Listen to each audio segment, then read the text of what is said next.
workshop. This is August 23rd. It's 1 p.m. and this meeting is being televised. At this time, I'd like to turn the meeting over to Dr. Rendell. Thank you, Madam Chair. There are 4 items on the agenda for the workshop today. We're actually going to remove one of those items. Item B, the 2016-17 Student Progression Plan. Usually we bring the Student Progression Plan to you in September.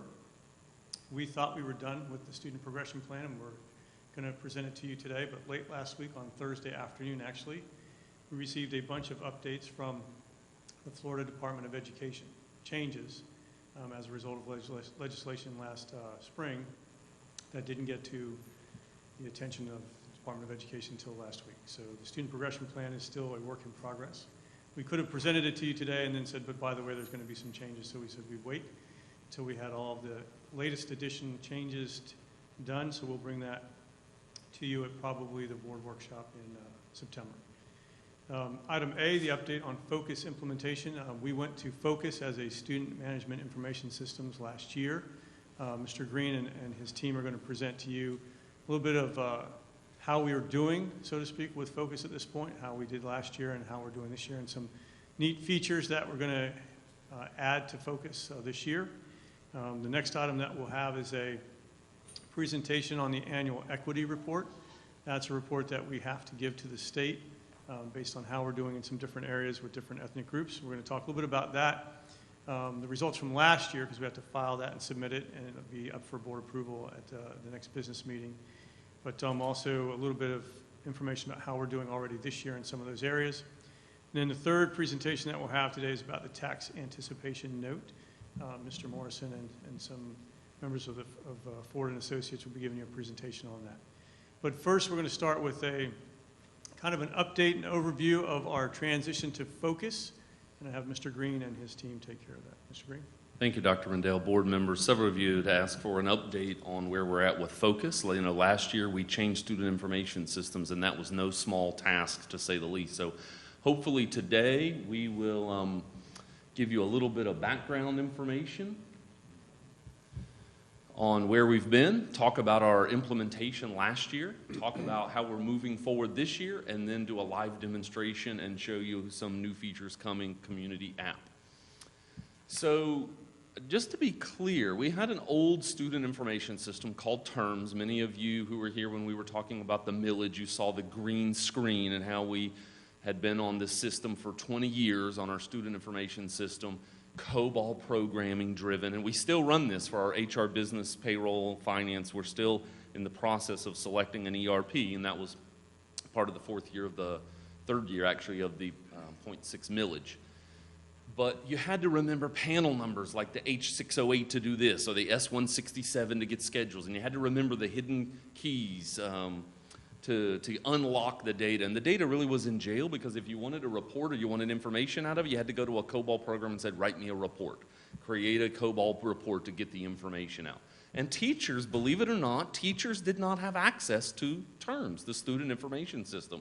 There's a lot of information in it they never had access to, just because it was never designed to break down to an individual classroom. It only reported an entire school. However, it was a lot more than just replacing Terms. We had a lot of separate and isolated processes that were happening in the district around student information. We had a separate built system for office discipline referrals we call ODRs. We had a separate system of forms, Microsoft Word forms, for managing the multi-tiered system of support for schools. We had a different parent portal. We had some master schedules were paper pencil, some were in Terms. We had a different software for class size. Lots of different processes happening in different software applications. So for example, this is not a comprehensive list by any means, but we had Terms for a student information system. We had Cognos for data reporting. We had eSimilar. Now this is what I hear the most. Oh, we replaced eSimilar. Yes, one part of moving to a student information system was replacing the gradebook, i.e. a small part, a large part from our user standpoint, because that's what our parents and teachers interact with the most. But as far as the comprehensive student information system, actually a small part of the pie. We had SharePoint for ESE forms, InfoPath for electronic forms, Certica for class size. We had homegrown systems that had local servers here and staff that had to maintain them in certain databases. So when we implemented in 15-16 Focus, what we did was we were able to take all those disparate systems and organize them under one common integrated platform with a consistent interface for the users and one consistent database to be able to get the data out of, based on SQL programming, where we can find easy-to-find SQL programmers to be able to get data out of, as well as built-in web-based reports so you can run your own reports and get your own data. So you might ask, well, what was the cost comparison as we went through? This is not a comprehensive list by any means, but these are the major applications that had yearly costs associated with them. Certica we were able to reduce. eSimbler we were able to reduce. eSimbler, for example, besides the yearly cost of about $27,000 a year, on average, we were spending $10,000 to $15,000 to $20,000 a year customizing the system and report cards. Focus has no customized fees for report cards. All the changes we made have been free, and we've actually been able to do them in-house through the interface on the system. We replaced terms. We replaced vendors that were supporting our ESE forms. So easy $25,000 a year annual savings over some of these systems, plus you have less support of hardware and software and maintenance and staff supporting all these various systems. We converted 20 years of data, adapted our historical processes, and if you know anything about going through conversion, that's the hardest part. The data seems hard and is, but adapting the process for how you do things differently, probably the most challenging part. We consolidated multiple applications. We leveraged the voter-approved 0.6 millage for a long-term investment, and we reduced software and hardware costs for those systems. Training. We offered over 100 trainings during the 2014-15 school year. We had over 60 trainings led by the vendor. We had over 40 trainings led by our information services staff. We had offered workshops. We had workshops for our new users. We had workshops on FTE.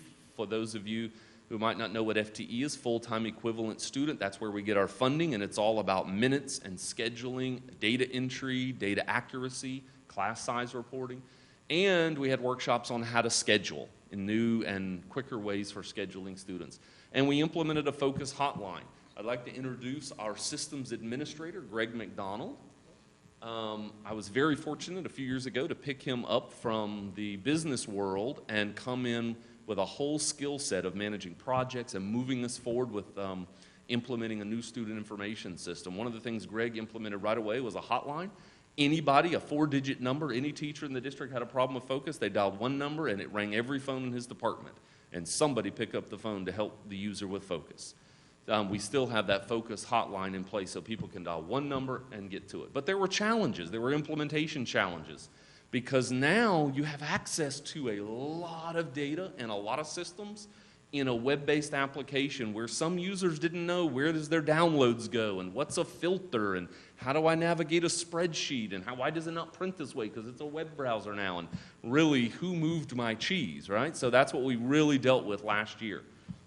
Some of the other challenges, we had a new process for elementary and secondary report cards. You'll notice on the previous slides, elementary report cards were done through eSimbler. Secondary report cards were done through Cognos. 2 separate applications.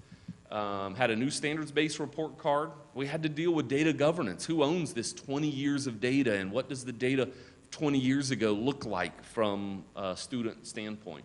And of course, when are we going to be trained? So even though after 100 trainings, that's something that we continue to do, is train our users on a continual basis. So moving forward with Focus this year, we're moving our forms to be electronic.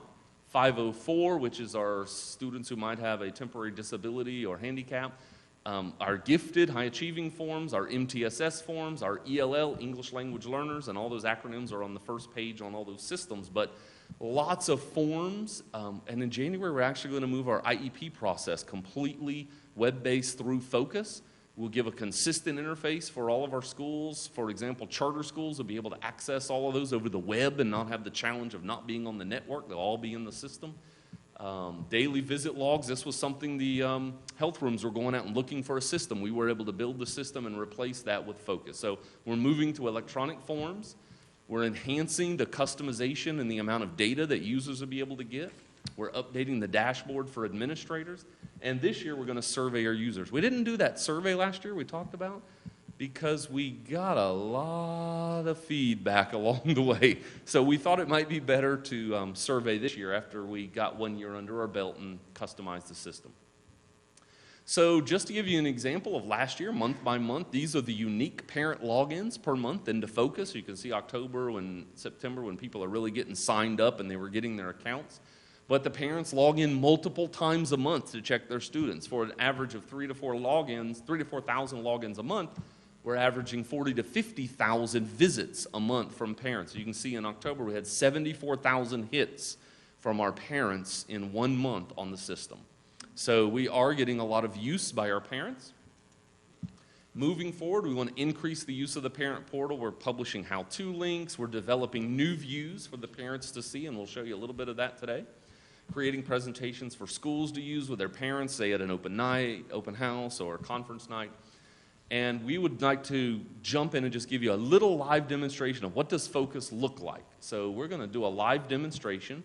As you know, FERPA, the Family Educational Rights and Privacy Act, protects the privacy of our students within the school district. So therefore, as the parent of a student, I am giving permission to share the information about my children because I couldn't think of a faster and better way to do it live. So we will be pulling up live data, however, it will be for my children. So this is the interface when you log in. Notice on the left, you're icon driven, but if somebody wants to open it up, they can open up the menu and I need to know about attendance. Where do you go? Attendance. Easy to navigate, simple to understand. Instead of panel-driven, the S167 that's how you used to get the scheduling.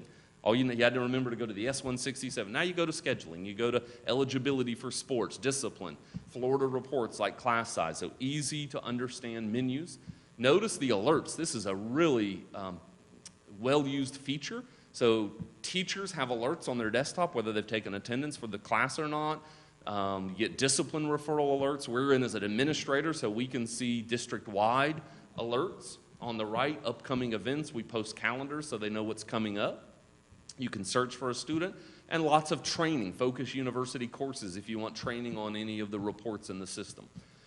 We have dashboards built in. So for example, discipline administrators on the click of a button can monitor their discipline across, here's their referrals for last year versus this year, by grade level, by ethnicity, by gender, by ESE status. So quickly they can monitor those data points that we've been talking about for years. Now they can monitor them and it's instantly updated as soon as they enroll or withdraw students. So now let's jump in and take a look at from a parent view. And we're going to log in as a Julie Green, who, as usual, we'll find out this afternoon that we did that. So notice that we can post messages. So we post messages to the parents. If you'd like to be notified about your attendance and grades, sign up. If you're in an EOC course, parents, just know that that grade is going to have the EOC exam count as 30% of that. And here's the courses that it counts. So we're putting information out there. On the right, you see those messages. You can see we've signed up for attendance, grades, discipline, upcoming events. So we get notifications if any of those things happen on David's record. And at the bottom, I can see his courses and his grades. Oh, Greg, wait a minute. What happened? So we have a problem. And that is David has a D in Mr. Hanna's class. So as a parent in Dr. Hanna's class, thank you, David's favorite class, it's computers. And they're learning to program in Java this year. So, Greg, I need to know a little bit more information. I got an alert yesterday that he had that grade. Can you give me some more information? So now I can open up as a parent and I can see all the assignments and I can see, you know what, David's not really doing that bad in Dr. Hanna's course, and actually he loves the course, but he does have a major exam due today in 7th period, which it's only 1 o'clock. So he'll be getting a grade later this afternoon. That will hopefully be another 100, and I will stop receiving that nightly alert about the D in that course. So as a parent, you can be notified and monitor the data along the way. But you know what? I might have a question about that. So if I just click on the messenger, I can select maybe Dr. Hanna, and I could just IM him with a message within the system, all archived within Focus, and I can ask him a question, I can set up a conference with him, I can communicate with him through the messenger, and he would help me understand that the assignment wasn't due till today and move forward. So lots of information. For example, if you click on My Child, Greg, let's just take a look at test history. If I want to know if my child has passed the certain EOC assessments that I need, here's all the assessments that David's had, from ACT to APT to SAT to PERT to FCAT. There's an old FCAT. Let's see, if click an arrow next to one of them, I now, as a parent, can see the individual scores. I can see that in reading, he got a 500, a level 5. I can go down to math, he got a level 5. So I can check on the individual test scores as a parent. If I want to know about the grades and credits that David has, I can go in, and I'm going to talk a lot right now because we're now going to run every course that David's had, all the courses that are graded for their GPA, their grades, their weighting. Oh, good, it came up quick. Now I can see his GPA, I can see his weighted GPA, I can see his class rank. On the right, I can see whether he met his assessment requirement. Yes, he met his algebra, his EOC biology, history, geometry, civics, his online requirement. I can see that he's met all those high school requirements. I can look down at the courses that he's taken, the grades that he earned, and the credits. Yes? May I ask a question? Yes, sir. Thank you. When you're looking at the data from the standardized testing, is it broken out by standard and strand and everything? It's broken out by strand, subject area. They don't report that data back to us by standard per student in that format. But for example, it would be a cluster like measurement. So like author's intent? Yeah. Yep, main idea, author's intent, measurement, those strands and clusters. Yep. Okay. So this is a very powerful system, but one thing that we're working on for end users is something maybe a little easier if I just want to get that snapshot. So Greg, let's take a look at what we're getting ready to launch, and that is the parent community app. So we're going to log in. This is actually a $5,000 module, the Focus, that they're giving to us for free to pilot, and so we're going to leverage this, and we will own it at no cost. But imagine at a phone, Greg, can you hover over those 3 little white bullets, and those white bullets at the bottom just represent, you might be on an iPad, you might be on a phone, an Android, so it's mobile-based. And notice you can click through and see news that's happening, and this is a demo site. We don't have an ICE day today.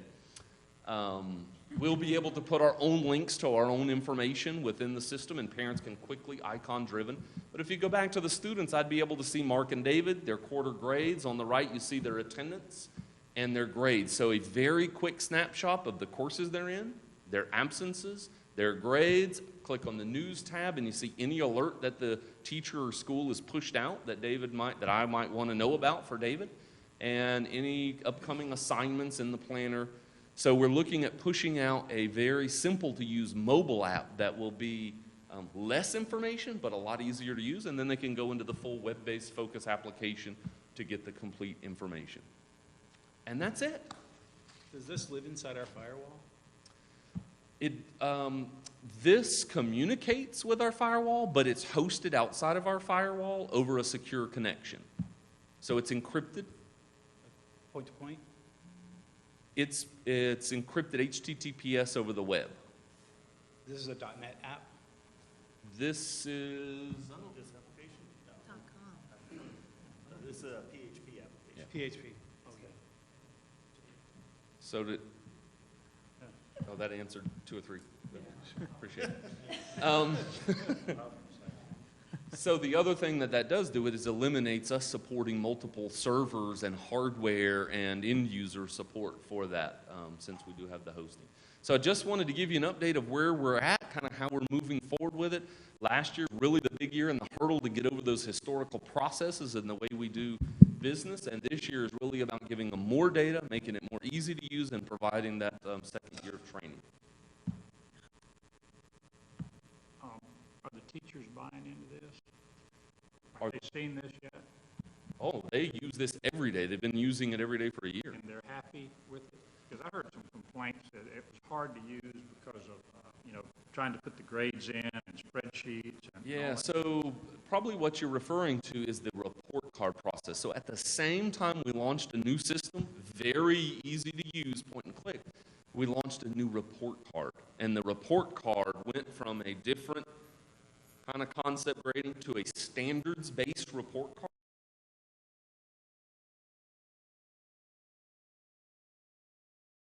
We had stayed on the previous platform, we would have had challenges implementing a brand new way of grading and collecting that data.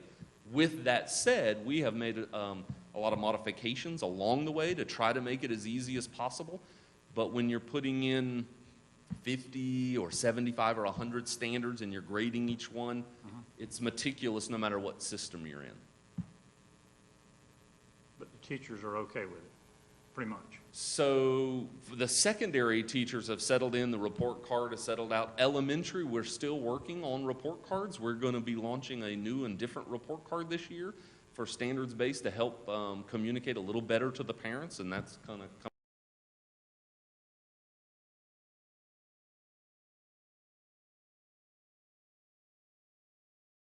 of focus, getting alerts, taking attendance, very simple and easy to use.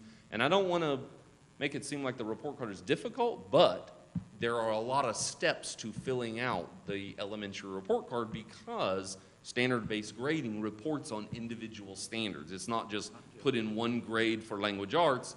You're looking at all those standards. So having to navigate those standards and put in a grade is a lot of steps no matter what system you're on. And that definitely was a change in a process that they had to adapt to. Well, when you get these new things for the elementary, how much training and when do you implement that training? So we have had lots of training. We've already gone out. Greg McDonald, Deb Berg, Julie Green, Vince Power, a whole group went out and gave overviews to all the schools. We now have trained, you've probably heard that we've implemented application support specialists to support technology rollouts. They're all trained and focused, so now we can do the training right at their school on their time instead of them having to come here. There's one at each high school. There's one to support the 4 middle, one to support all elementaries, as well as a Title I specialist, as well as the curriculum instruction and IT department. So we've moved the training out to be more real-time and be on their schedule, and that's been a tremendous help. So the bottom line from what I'm seeing here, it's going to save a lot of money and you're going to have a budget decrease in your department, is that? So You did. we did, and actually, Talking about 22 to more and more 94. as we get more Yeah. trained. and we were able to absorb some of the increases in other areas. That's right. It's marvelous, Bruce. No. It's marvelous, it really is. I did want to say that from a parent point of view, not teacher, at the same time as a parent, going from assembly to focus was difficult. I know it was difficult for the teachers. But if you went back to that, or if you could remember that example that you used about sending the message, that you could see that, and if you were a parent concerned, like some teachers would have used an NG for not graded, and it would not have affected the person's GPA and or average. So a parent, and I'll admit I'm one of them, might immediately hit send and said, did he not take the test? Was he not in your class? No, I don't really bug them that much, but what I'm just saying is it's immediate notification. I mean, the student, you know, as I said, so just by simply maybe not using the NG code, that could have triggered, you know, if you have interactive parents. I wish we had more, because I have some parents, and I know we do communicate that. I know that's on our websites, but I wish we had more ways to let the public know about focus, because as an assembler, you could not, all that other extra information like the GPA. If you wanted, or you have kids in college grades or readiness, and you wanted to know what your kid's GPA is or what their class standing is, which I noticed there was a very high class standing there. That's what it was. But, you know, and how competitive is that in your house, by the way? But anyway. Identical twins? Yes, I was going to say that must be rough. But you could go on at any moment instead of having to ask the guidance counselor, what is my child's, you can print it out. It's not formal for the college, but if you were informally visiting colleges or you wanted to show for whatever reason, whether it's your volunteer work, I have this GPA, you can show that. Also, what the teachers are doing, and I wanted to share that with the board, especially with, you know, Mr. Searcy, underneath that grade, that class, to the right, the teacher can upload the periodic table or the homework assignment. So everything is really online there. So as a parent, and that's why I wished other parents, you know, I wish I could, you know, there was, you know, I could, because sometimes I'll have people say, no, I'm not familiar with that.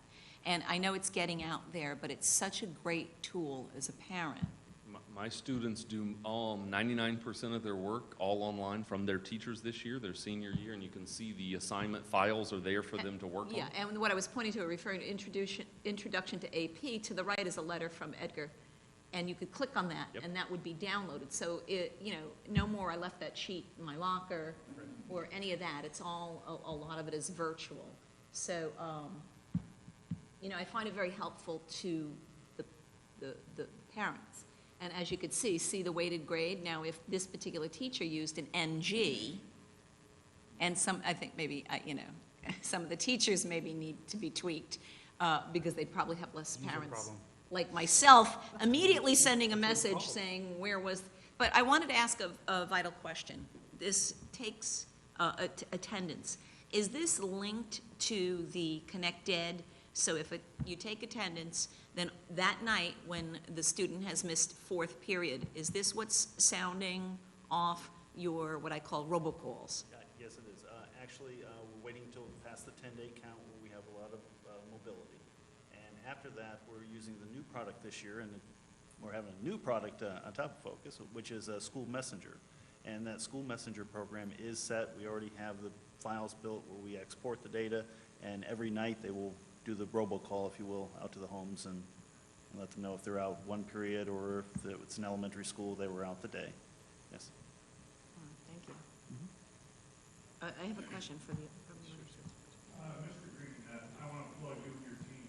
I know how difficult the process is to take a series of different systems on an integrated system. However, there is one downside of an integrated system. If you have a problem, the entire operation comes to a halt.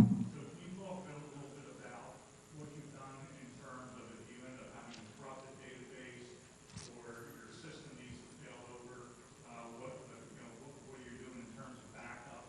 Also, are you backing up off-site, so if the event you have a problem, your main area, you can bring the system back up? Very good questions, and I'm going to let Mr. McDonald answer some of those. But at a very high level, when we moved away, it was a big decision to move away from locally hosted. A lot of IT folk want their data right here, right?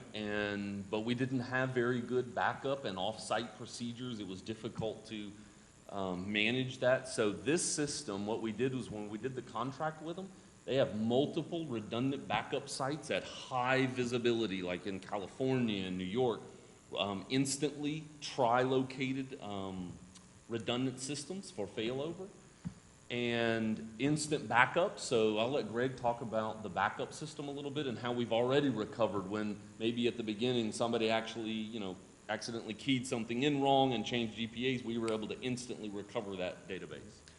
There's a lot of audit logs in there that'll tell you before and after what you've done and what you've changed. There's also nightly backups that occur, and those backups are actually table-driven as well as the entire database. So let's say the period attendance table, something was either messed up or somebody changed something and they didn't mean to. We can actually restore a backup table and do a comparison and find out what's different between them, and immediately do that without any intervention of the vendor or anyone else. We can do that in-house. And we have worked through that process in the first year of implementation, Yes, we and have. we know that it worked successfully. And you've done failover tests? Yeah. And how often do you plan to do them? Hopefully we don't plan on doing that, but every once in a while they do for system maintenance. They will go ahead and fail over. So we know that that works just because we're doing system maintenance, just to let you know that there may be an interruption for 5-10 minutes. All of a sudden it's up on the new site, and so just periodic maintenance. The other challenge that we had was, often we might get a fiber optic cut on our cable here, and our system would be then down to the schools. Being web-based, all we have to do is step outside on our phone, get on a hotspot, go anywhere, and we have access to the system again. So it's helped in several redundant systems scenarios. Who all has access to the grades of each student? So we maintain a security table, a protocol. We get the administrator, the principal has to email my administrative assistant and say, I have an assistant principal. They would need access. We approve that access. So there would be people like administrators, guidance counselors, and... Or coaches, What's that? football coaches? So football coaches would have access to the courses that they... Not the grades. So, That depends. The school administrator could, if they wanted to, we could either because of FERPA, we want to make sure that any of the people who have access to student information are supposed to. So some coaches and in some schools, they've actually created a course and said, okay, this is a course, it's not a graded course, it's just so that they can enroll students into that course and assign that to a coach, so that coach would now have access to certain data elements for those students. If they need to see if they were certain grade levels, if they're maintaining their GPAs, or they would be able to see that. But those are always on a case-by-case. By default, if you're a teacher, you only have access to those students that have been scheduled into you. If someone needs extra access, it goes over and above. The administrators email us and we work out what's the best method to get them access and also restrict it. For example, maybe we don't want them to see discipline data, it's only grades or something like that. But we work that on a case by case. The reason I ask, and I just used football coach as an example, but I remember a number of years ago, we had a little situation where somebody in administration, we had a really good football player, and he didn't quite have the grades, and somehow or another the grades got changed, and I'm just concerned that you've got a safety net to keep that kind of thing from happening with this system. and they wouldn't Here have you say- access to change the grades anyway. They would only be a can't change view it. only. Okay. Yeah, those particular, like coaches, if they were set up, they'd be a view only. Well, one last thing, I am really thankful that this program wasn't in effect when I was in school, because if they can tell when you got homework, oh, I've been in trouble. Instant.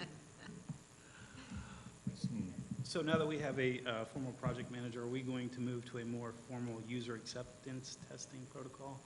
Where, you know, we would immediately be able to answer Mr. Searcy's questions. Are the teachers okay with this? Because you can say, yes, we've had a sample that's worked in the sandbox, that's worked in live, and the user case has been proven out, all the rules are in place, and we have a fully functioning system through a more formal UAT. Is that on the horizon, hopefully?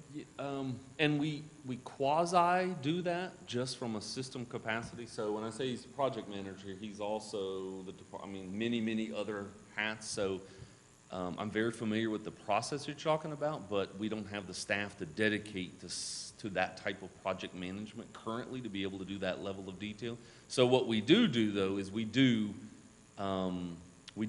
bring in users, put them on the system, but we don't go to the level of detail of doing user case and walking through maybe an agile method or something. Right. Okay, thank you. Let's go. So when will that app, that would be the watered down version that instead of going to each module of grades and the course and each one, that's like at a glance. Yep. So and that'll be an app. That will be an And app. that'll be available. It will be, and that's what we're working through now, is that what they will do is, because it's unique, they will put a specialized iTunes account and Google Play account, where you will go to that site, download the app to your phone, but that app will be a Indian River County app. So when you download that, then you'd be able to sign in and get to this information. Probably by the end of September. It will actually be live and tested and ready to go out. You know, once that's up. I would like it ready before quarter I was one gonna grades come out. Yeah. Not now, so they could do it all at once, but it might be maybe through the PTAs doing a guest appearance, somebody from our staff. So we get more users, it's less work for the teachers and for the parents, because, you know, maybe people who are not aware of that are going and trying to find out somebody's email address, or from the paper that the student brings home, what's their email address? And, you know, I'm saying it would probably be good once this rolls out to get it all at once, maybe through the PTA meeting. Mhm. This is in full use, or is this a beta product? You said we're one of the few to pilot it? The app, Yes. They have approximately 10 users right now, or 10 districts using this right now. They have several out in Texas. And since we have worked with them so closely here lately, that they said, we'd be happy to let you run with this. And so, absolutely, we'd be happy to have it. I think we might be the first in Florida, unless I think they have one other in Florida, one but other. yeah. So we'd be the second one in Florida. Has it been red team tested that you know of? I am not that familiar with the app testing. Well, okay. Basically, what you do is you hire an ethical hacker to come at your system, and that's called red teaming. You know, I may be sensitive because I just went through a course in that, but, Well, the only reason I say is Concerned we've about the just, they've just given us word that they're gonna give us this app, so I don't know a lot of information about it yet, to be honest. We haven't scheduled a lot of.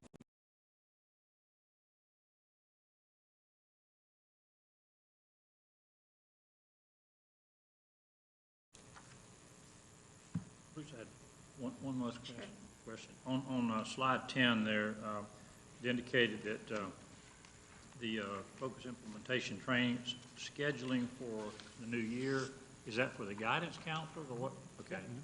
So that's Guidance going to make it a lot better for them and easier for them to do all the guidance and. Oh, they loved it. Yeah. Yeah, The okay. scheduling. Yeah, and for example, the elementary schools, they now can do a package scheduling where they go and they say there is a conduct class, and they have all of their individual classes to go along with it. And so when they go and they have a new student enroll, they just assign them conduct, and the math and the ELA and all of the other grades go right along with it. All the teachers are already built. It goes right into their schedule. This year we had some other courses that we used to have, penmanship, writing, that are now, because we're doing the standards-based, all built into the English Language Arts course. So we were able to remove all of those courses, and that was one of the things that we did in the trainings, is let everyone know that these courses will no longer be out there, and they're all built into one course now, and everyone was like, hey, that's one less, or actually 3 less courses we have to maintain on the schedule. So they were extremely happy about that, and those are the kind of things we do at And those scheduling moving workshops. way down the road, there's options of students selecting their own schedules and it understanding what they need to take. So there's still a lot of future opportunity that we could leverage to help automate the system. One of the issues we've talked about at this board is the guidance counselor being overworked. I mean, he's had so many students, and if this does what I think that it might do based on what you've said, they've got to be really happy because it's got to lessen their. There's a lot more we can leverage that we're going to be moving toward that could help automate the system for sure. Good. Thank you. Thank you, Mr. Green and Mr. McDonald. So the next item on our agenda is the annual equity report. So we'll have a team from HR will come take the place of Mr. Green and Mr. McDonald. And just give us a few minutes, we'll get set up. We'll have another PowerPoint. Is it in play? Let's go ahead and put it. All right, it's in play mode, just forward and back on the arrow.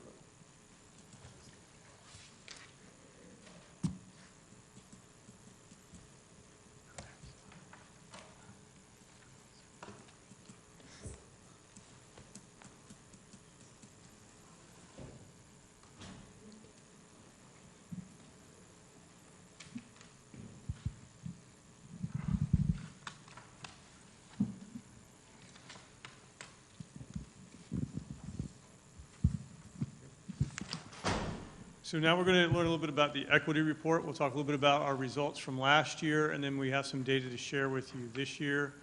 Presenting that information is Dr. Fritz, Dr. Suit, and Dr. Long. It's a whole table of doctors. Dr. Fritz? Weird. Actually, I'm going to hand it over to Dr. Suit to introduce the equity report. Okay, sounds good. Good afternoon, board, audience members. Before you, we have a copy, you have a copy of the equity report. And I just wanted to let you know that this is an annual report that is required by the Department of Education. And it reflects data from 15-16 last year. But we will also show data from this year, 2016-17 hiring, so that you can see how we're doing. And we do not get to choose what goes into the equity report because the state actually sends us a template. And so we have to follow the template from the state.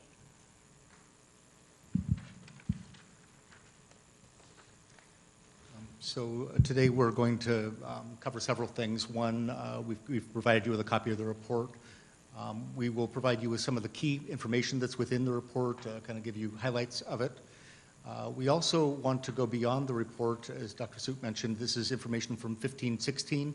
We want to talk about current information. We actually pulled our employment data from the first week of school, so that was Friday of the first week.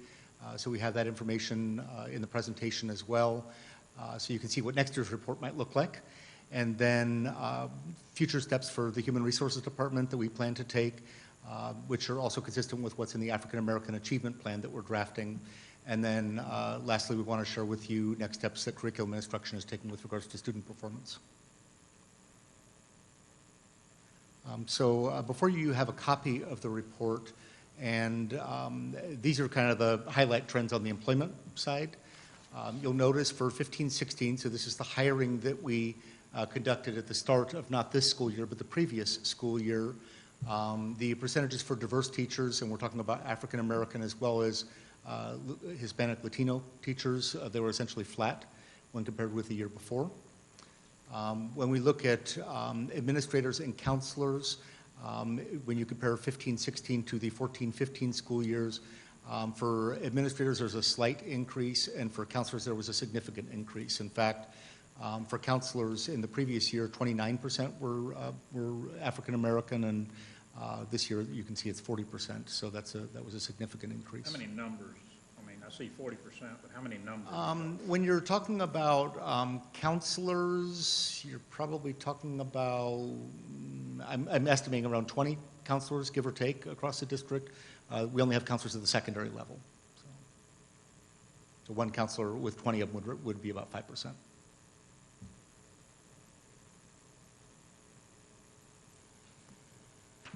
This is information about student data, and Dr. Long's going to speak about this. Good afternoon, Superintendent and Board. Nice to be here. So, as a part of the report that's made to the state on equity, we also report the equity of our minority students in the higher achieving courses, such as advanced placement and international baccalaureate. And as you see on the screen before you, there are two charts. And on those charts, one is for the advanced placement, international baccalaureate, and the other is also for dual enrollment, because that's considered higher education as well. So we gave you the numbers for the 2014-2015 school year, as well as last school year, 2015-2016, because as you know, we're currently in this school year, so there is no information yet for that.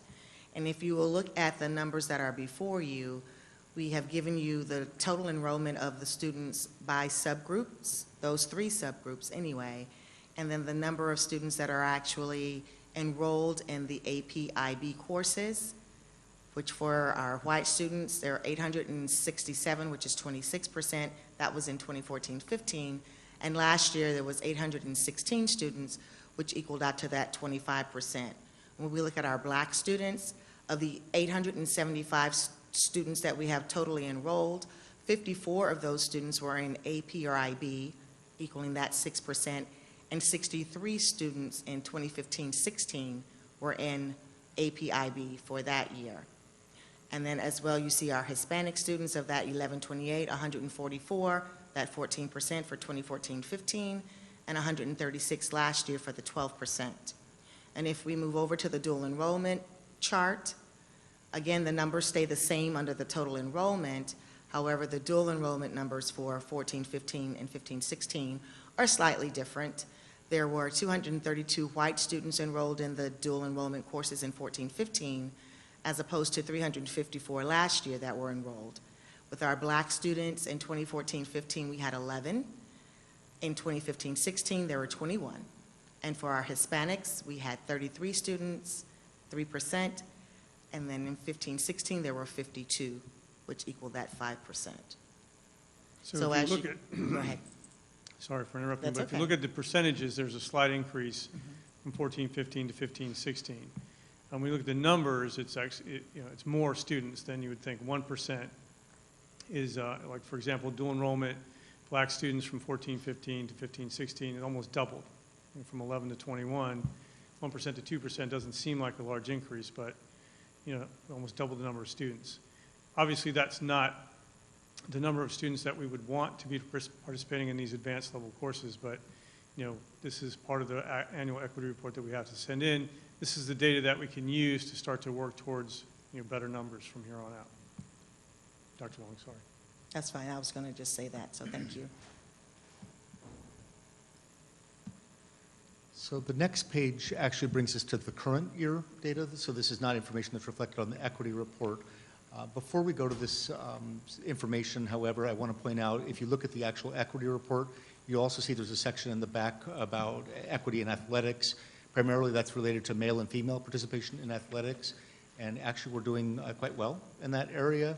Our high schools have taken extra efforts to try to find and identify additional sports and activities that female participants can participate in. So that's been something that has been the case for some number of years, actually, but it's also reflected in the report.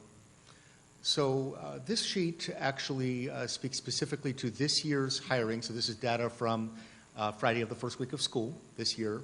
And this is our instructional personnel. So we're not talking about administrators or pro-tech employees, secretaries, anything like that. This is our actual teachers and a couple of other, like speech language pathologists and a couple of other miscellaneous employees that we categorize as instructional. And specifically, these are grouped in accordance with a metric that is within the desegregation order. If you recall from earlier conversations about desegregation order, it talks about student enrollment in schools needing to be within a range from 9 to 27%, basically a 9% swing from 18%, which was the percentage of African American students at the time the order was put forth. And so the DSEG plan also speaks to the requirement that our instructional personnel reflect the student population in the district. It doesn't specifically speak to 9 to 27%, but it's by extension that we look at those metrics for personnel.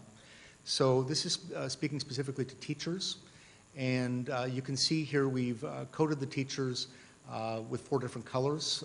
In the schools that are noted in red are schools where we are significantly below the desegregation target of 9%. And so you can see for example, Beachland Elementary, Fellsmere Elementary, Osceola Magnet, they're not close to the 9% mark. So those are obviously schools where we're differentiating our support in the HR department to help them try to identify and bring on personnel that are more diverse. If you look at the schools that are labeled in yellow, those are ones that are close but not quite at the 9% target. Really, some of those, I think you could call it rounding error. If you have one more teacher in your school, it might round up to 9, and they're really close. The ones that are green are ones that actually are at the 9% level or above. You see we have a number of schools there. And then the ones that are identified in the color black are actually at or exceed the student African-American population within the district. And so the places where it notes district total, that's actually the district average. So the average across the district this year is 9%. If you recall, the percent last year was 7% in the earlier slide, and so that's a 2% increase. Also to be noted, if you look at the rectangle on the right-hand side, we have a number of buildings that finally crossed the 9% mark this year, which we believe is something to celebrate. Vero Beach High School, Vero Beach Elementary School, Sebastian River Middle School, Liberty Magnet School, Sebastian Elementary School, and Sebastian River High School broke into the 9%, and actually Sebastian Elementary broke way past the 9% mark to 22%. All those schools were below 9% last year and have exceeded that this year. Excuse me, I have Oh, yes. So going back to that, not that, obviously we have always, work in progress, but to, as you're saying, break the, Sebastian Elementary is very close to Treasure Coast, let's say. So why wouldn't, and I'm just asking a question the public might say, why wouldn't you transfer a teacher over to Treasure Coast? I can tell you some reasons why you may not, but I think that we should just throw that out there. Yes. So I'll speak to reasons why you could and reasons why you couldn't. I mean, obviously, we would want all of our schools to be reflective of the student population in those schools. So you might say, yeah, let's just do a unilateral transfer of people from one school to another. But I think there is more to it than that. For one, there are collective bargaining reasons why you can't just transfer a teacher. Unilateral transfers, there is a section in the contract about that, but it only happens in certain situations, typically with regards to student enrollment. Additionally, you're looking at issues of school culture. So you may have a school where those teachers applied, they wanted to work in that particular school. To identify a teacher and say, just because you're black, we're going to transfer you over here, Probably they applied for to that school because they wanted to work in that particular setting, and pulling them out might be not preferred by the employee. It might be a disincentive to wanting to work in the school district that we unilaterally transfer people around because of their race. So I think there's that as well. So those are some of the reasons why we don't just unilaterally do that. What we want to do is assist the schools that are in red and yellow with recruiting more diverse people to their schools, so we aren't taking away from the ones that already are there, bringing those schools down to a lower level, but we want to increase the ones that are not making it. So those are a couple of thoughts. So that can only happen if there's an opening in that school then, because you would. Yes, of course. Yeah, and that's the other So thing if that I you should have have zero in mentioned. Beachland, there's Yeah. no openings, and you're not going to transfer, Yeah. that's a hard. I will say, however, at Beachland, we had, I think, 8 openings this year. Okay, So I can't say that's a reason why that number Okay. is 0. thank you so much.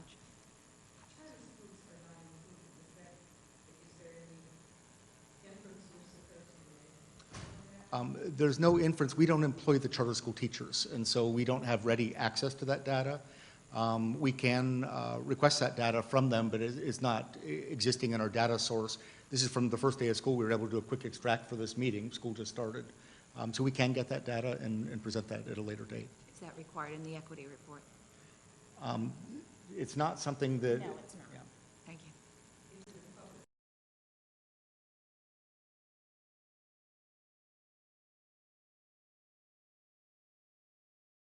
I can't speak for the state as to why they request the information in the way they do. I think that would best be a question for the DOE. Mr. Chairman, can you please ask somebody, please don't just blurt out, this is a superintendent's workshop. Yeah. Try to get information from the superintendent, because And I did recognize her. Ms. Wario, just if, we'll let Dr. Fritz answer that. let the superintendent give it. I'm sorry, I'm going to have to call order and just let Mr. Fritz answer Ms. Wario's question, and then we'll proceed. Okay, thank you. So this is the template that the state gives us. They request for information from our schools from our database. They do not request the information from the charter schools from the district. I can't speak to why that is, but we can get that data from the charter schools. We don't have that readily accessible to us because we don't keep that in our And I database. hope that answered your question. Yeah, continue. Thank you. Mr. Stacy? I think the young lady said, opening up, that you get a template from the state, and that's exactly what you go by to fill this report out, correct? So, yes, the report here is state data. The template. Right. Okay, that's what I thought you said, so that may explain part of that. But the question that I have is still on page 3 there. You list all of the schools, but you put attendance in there at 29%. Why is that in there? It's not a We school. have some instructional personnel that are assigned to assist with like truancy type issues. So they actually go out into the field and spend time identifying students and helping them get back to school and things like that. We don't have very many employees who do that, but they're coded as instructional employees, and they do that. So there are a couple of examples here that look like that. You have attendance. I think you have ESE district-wide. That's it's kind of a department that looks like that. So that would be your speech-language pathologists, people that serve in an instructional capacity but are not necessarily in a single school. And then I think the student services, and I think the instructional department's in there somewhere on the list. So those are instructional division, there it is. So those are people who are teachers, but they work in a capacity that's not direct service to students in a school. I should say, with those particular groups, there is a very small number of people in those. So percentage, like one person could be 20% in some of those groups. So you have to look at those numbers carefully. Thank you. In speaking to the dual enrollment numbers, which doubled, but it's still very low. At one point, we talked about having dual enrollment courses on our campuses for the comprehensive schools. It seems as though that would be a great opportunity because that lowers barriers to entry. And is there any move in that direction as far as our articulation agreement or policies that this board could address in order to help bridge that gap? Dr. Long, you want to start? Sure. Yes, we are moving in that direction. Dr. Arnett is working with school principals at the 2 high schools to help to identify teachers that would be first certified, because Indian River State College certifies their teachers themselves. So we have to submit to them the transcripts, and then they do a review, and they certify the teachers for the areas in which they can teach. And then if they're on our campuses and they are available to teach those courses, then the principals are working with their teachers in order to get that in place. It's my understanding there were going to be 2 sections of ENC 1101. That's the entry-level English course at Sebastian River High School. I believe 2 sections of ENC 1101 at Vero Beach High School this year, and a section of the Success Strategies class. I don't know if those classes have made yet, but that was the plan this year. So it would be at the second semester? No, they would be opening this semester right now. I just haven't seen the data to see if they had enough students to fill those courses and carry them. But the plan was to offer dual enrollment on campus this semester already. Excellent, thank you. One more question. On these, on the advanced placement and the IB programs and dual enrollment, isn't that a voluntary thing? Or do we force people to go into those programs? Or, I mean, how do you say, well, we're going to have 25 more black kids in the dual enrollment next year? I mean, how do you do it? You can't change the teachers. I mean, and it's a voluntary program. If they don't want to be in the program, how are we going to change those numbers? Dr. Long, you want to start? Sure. One of the ways that you can do that is by informing them. You know, they have to know about the programs, and they have to know that they're accessible. And sometimes it comes with informing not just the students, but the parents, because a lot of times parents don't know that the opportunity exists. And if, in most cases, if they did know that, they would help their children to understand why they should take advantage of that opportunity. So it's not that we're trying to force them, but we're trying to give them access so that they can be more prepared to be successful when they actually do enter the collegiate world as a full-time collegiate student. So the on-campus dual enrollment is a perfect example of that. It's providing access right there at the schoolhouse to advanced coursework that maybe students wouldn't have accessed before. So part of it's, identifying the students that have the potential and making sure they're aware of the courses that they can take, and the ease of access to those courses. The courses themselves aren't easy, but access is a lot easier to those courses than they think.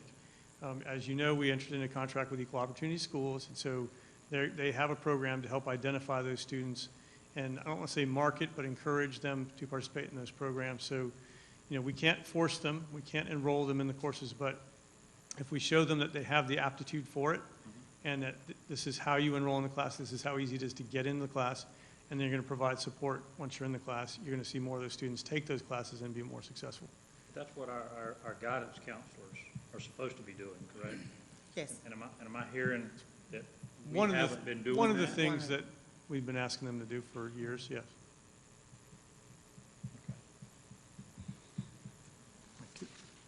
Sorry, Mr. Fritz.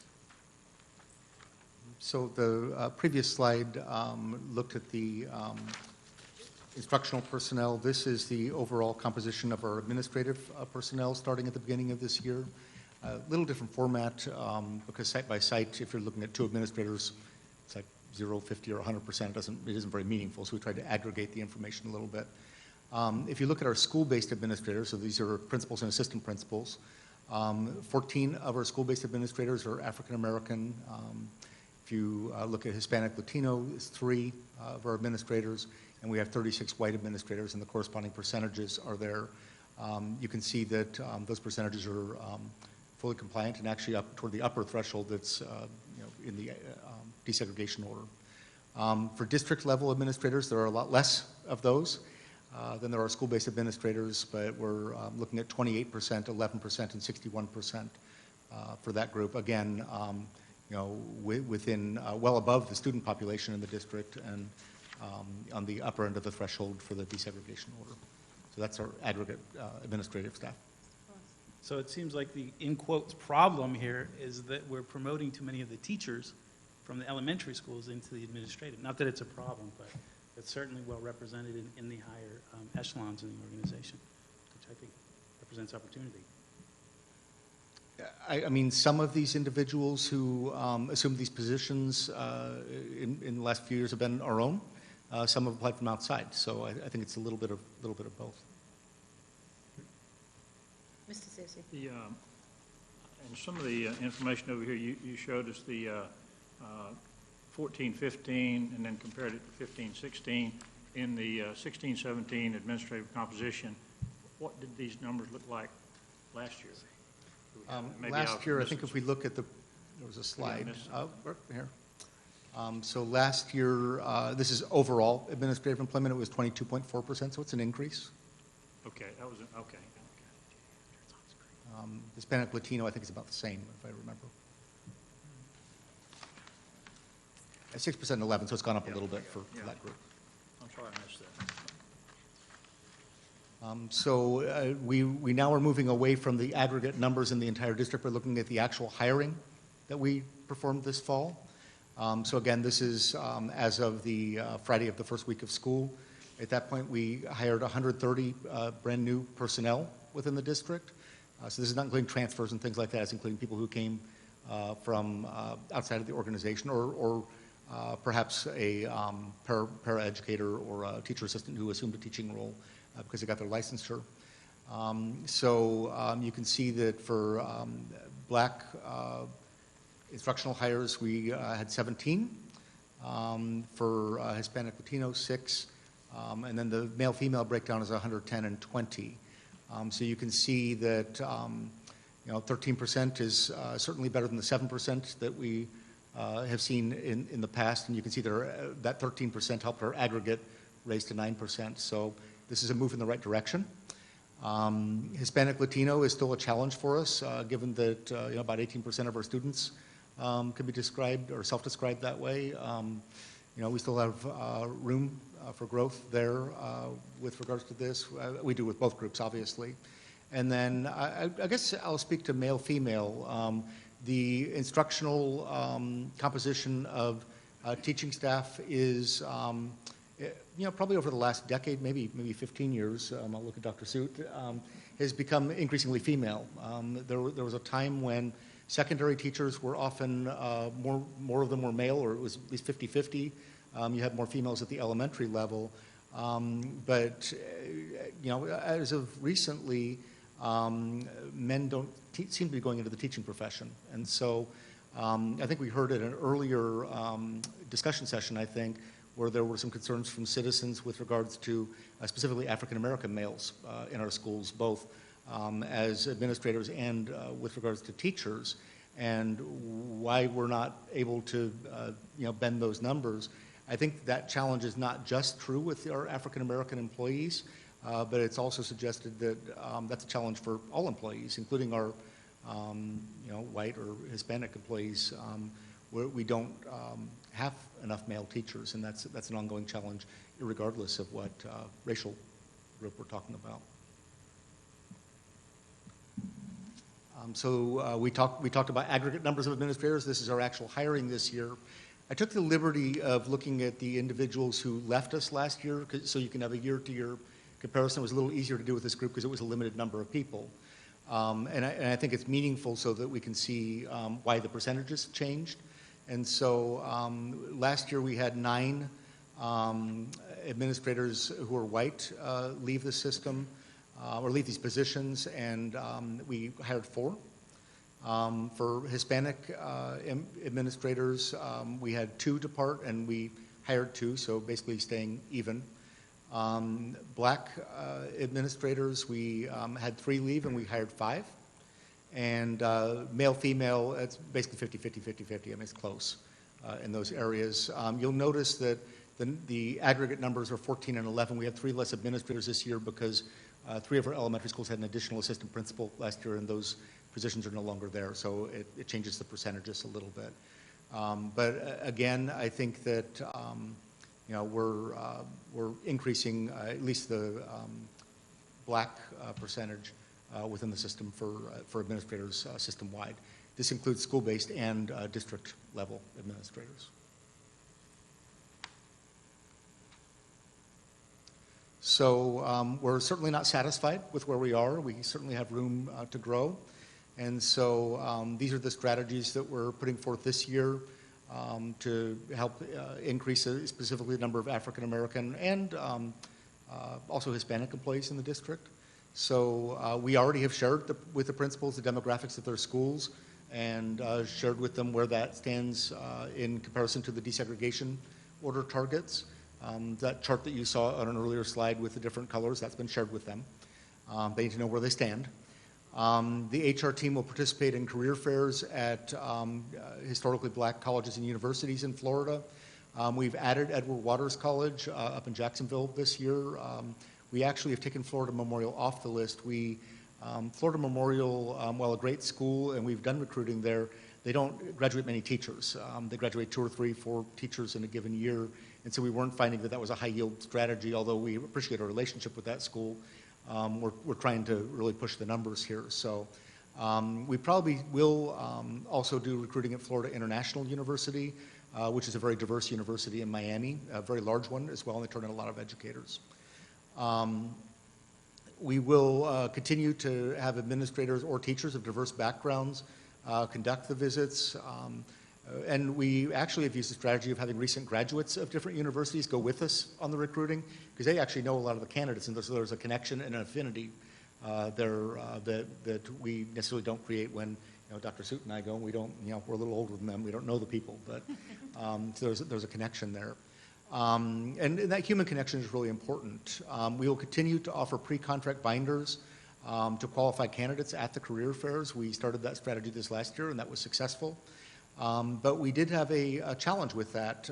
We had 8 candidates last year who signed with us at the career fairs, and they didn't materialize as a teacher for us. They later called us, contacted us, and let us know that they had changed their mind and had gone somewhere else. We were disappointed by that, and so this year we're going to take additional steps of having our first-year teacher trainer join us on these trips so that they can see the types of support that they will get upon coming to the district. Additionally, we will have housing information available, and we're going to try to bring some additional information there so that they can kind of envision how they're going to get from where they are to where they want to be. It might be relocation assistance, things like that, where we can help them figure out if I'm moving from Florida A&M, for example, to Vero Beach, how am I going to coordinate that whole thing, and how am I going to find housing, and how am I going to make that stuff work?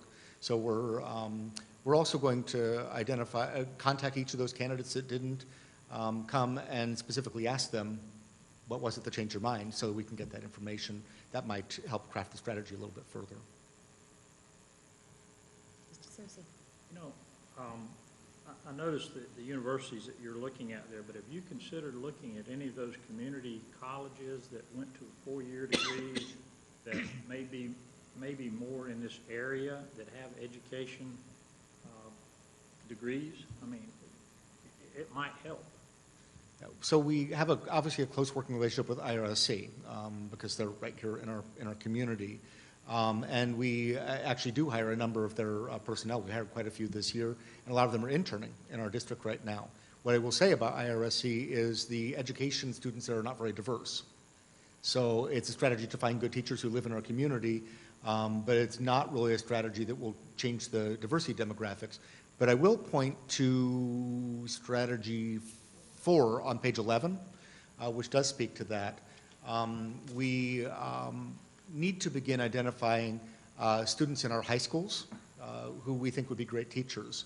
And through Future Teachers of America, which is actually a club that's offered in a lot of high schools around the nation, through offering career and technical education classes in teaching, our hope is to be able to help build a bridge between our students that already live and are committed to this community to teaching jobs 4 or 5 years in the future. And so there is actually a scholarship. It's a scholarship offered by the state of Florida called the Minority Teacher Education Scholarship that actually pays for junior and senior level coursework at the college level. It's not quite a full ride, but it's pretty close to it. So what we're trying to do is try to identify students that already live here that would probably be willing to, interested in working here in a few years, and trying to help create a bridge from where they are to a job here in the future. And so through diverse recruitment within our own high schools, because we have a diverse population there, identifying people who our teachers think would be great teachers in the future and encouraging them into that career. That's a strategy that we're going to begin to use. And IRSC is a natural because it's right here. You don't necessarily have to go away and pay for housing, things like that. It's one of the most affordable colleges in the nation. So, there are others in the immediate, I mean, you go down to Dade or Brevard, whatever theirs is up there. And Eastern maybe Florida State Osceola. College. Yeah. But I mean, you may get a different kind of student there than you would get at the University of Florida or any of these others, Edward Waters College or Jim Cookman. We do recruit at like University of Florida, Florida State, UCF. Central UCF. Florida Atlantic, actually, we're interested in them, but they charge a lot for the career fairs. I don't know why they charge a lot more than the other schools, but they're obviously sort of in our neighborhood too. So we do that, but that's not a specific strategy for diverse recruitment. It's a strategy for recruitment as a whole, and we do that. And part of your, the school district challenges are no different than any other employer in this area. It's hard to get accountants, 21-year-old accountants and CPA candidates who aren't from here and move from Tallahassee, Orlando to Vero Beach. It's tough to get young kids out of college to move to Vero Beach. Yeah, I mean, most of our new teachers have experience. A lot of them who came to us this year, 4, 5, 6, 7 years of teaching experience is the typical profile of our new teachers in the district.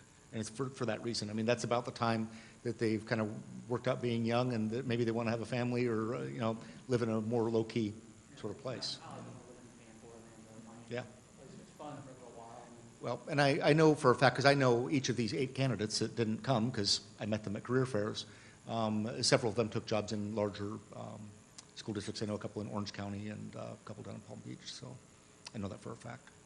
You don't pay a hiring bonus whenever you're at those fairs now, do you? I mean, if you pay them to sign and then they decide no, do they keep the money? Or? Yeah, so we do not pay a hiring bonus, no. I'm just checking. We do offer relocation assistance. We don't pay that for the district. It's actually offered by Seacoast Bank. So we do have a relocation assistance program where a teacher can get, it's a loan, but it's paid back over 2 years, so it's affordable for a person.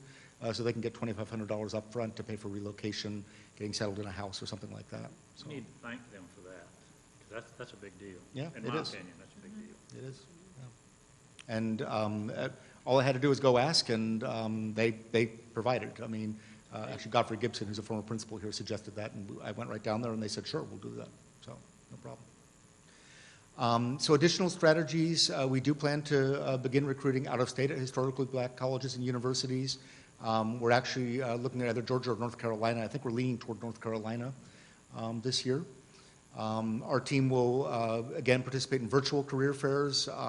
There are several of those aimed specifically at diverse candidates.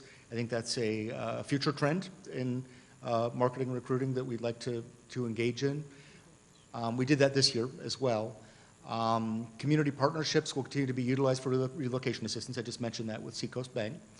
I already mentioned Bullet 4, and then the other piece, and this was brought forth by members of the team looking at the African American Achievement Plan, it was pointed out that hiring has a human dynamic to it, and that's very true. In fact, when we talked to our new employees at orientation about a month ago, and we just kind of did a show of hands about how they found out about us and how they discovered us, about 60% of them raised their hand on word of mouth. And so we want to employ a strategy where our own people who work for the district, who know diverse candidates who are not in the district, whether that be at their alma mater or whether that be working in St. Lucie County or Brevard County or somewhere else, people who are friends of theirs, they encourage them to want to work in the district, and then also communicate with the Human Resources Department so that we can follow up. So when they've encouraged somebody to work here, we can do some follow-up and some direct one-to-one recruiting of those candidates. So we're very hopeful about that strategy, and we appreciate people on that committee raising that as a potential strategy. This could be sororities, fraternities, could be any connection that a person has. Along those same lines, I know that it works in the business world. If we could have it's money now, a bonus program for those people that do encourage their friend or their cousin or whatever to come and teach here, can we pay them a referral fee? So that Money is talks. certainly something that we could consider. I'll need to make sure that Suzanne gives a head nod to whatever we do, but if the board is interested, the board corporate, I don't know, I heard one board member, but if the board corporate wanted us to think about that or pursue it, we could look at whether there are ways to do that, and I could also have a conversation with Mr. Morrison. Certainly. Because there's a you know, cost, you know. Right. Well, you know, that's a common practice in the private community. I mean, I don't see any opposition to it. I think what's even more powerful would be like a buddy program, like they have in the military. You go through boot camp with your buddy, and you go to MOS school with your buddy. As you're saying, like the referral program, if there were some way to make that mentor-mentee friend relationship a little stronger even throughout the process, I think that may be something to look at too. So that we're building community too. We're not just, you know, throwing money at something and then saying, oh, well, you know, they're going to transfer back to St. Lucie next year. You know, So that's $5,000. probably a whole nother presentation is what we're doing for new teachers this year. The professional development department, we now have a new teacher coach, and they, each new teacher is assigned a mentor within the building, and that partnership is, and they also have differentiated specific professional development. So that's something that we are, we're doing already. But I'm going to defer that to a different time because there's a lot more to it than what I just said, obviously. Yes, ma'am, you have a question. When I recruited back in the 80s, with the recruiting, a lot of the reasons why a lot of them do not want to come to this area is because they don't have what they consider the entertainment types of what we consider that they are used to at colleges where they actually attend. And so they look at, oh, I've got to drive to Melbourne, or I've got to drive to Orlando, or I've got to drive to Miami to you know, to be culturally, you know, sound and be entertained and see plays and, you know, go see different things. And that's, I mean, Bureau is very just low key. It's not fast paced. And that is a lot of they would ask questions like, what do you have around in Bureau Beach? And it was like, you had to pause and you had to think about, okay, what do we have? And we don't have a whole lot, you know, of things that they normally would do when they're around the college.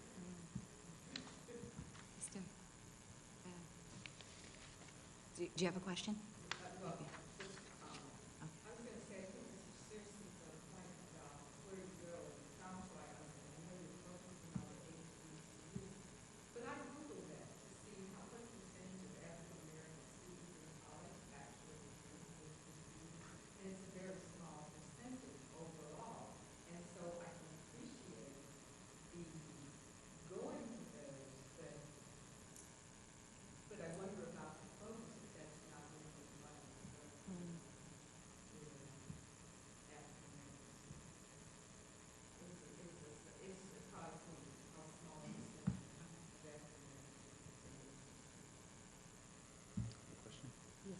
Sir? That's all right, thank you. Sis ma'am. Do we take anyone like Helene Castletine from Economic Development with us who can speak to the assets we do have, like Riverside or the Theater Guild, or? We haven't, I know Helene, we have not taken her, however. Somebody from the chamber. People we bring are able to speak to that. I mean, we live here, we're connected in the community, and we can speak to that. And, you know, as I said, we bring alumni to schools and things like that, so they're able to speak to that as well. So, you know, there is that piece. And I agree that's a challenge, but, you know, I mean, the good thing is we were able to find enough teachers to fill all of our positions this year, and we're one of the few districts around that were able to do that. And, you know, this presentation is specifically focused on equity, so it obviously is not all-inclusive about the recruiting things that we do through the larger universities or colleges. So we certainly do that. And I will say, I mean, when we go to, say, UCF or something like that, there isn't as much diversity there as you'll find, you know, at a historically black college or university. But there's certainly more volume there. A lot more students come to see you there. So.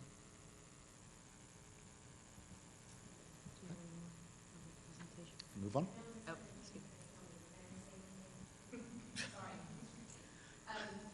I had the privilege of seeing one speak, one of the things he spoke about was community and community support for schools.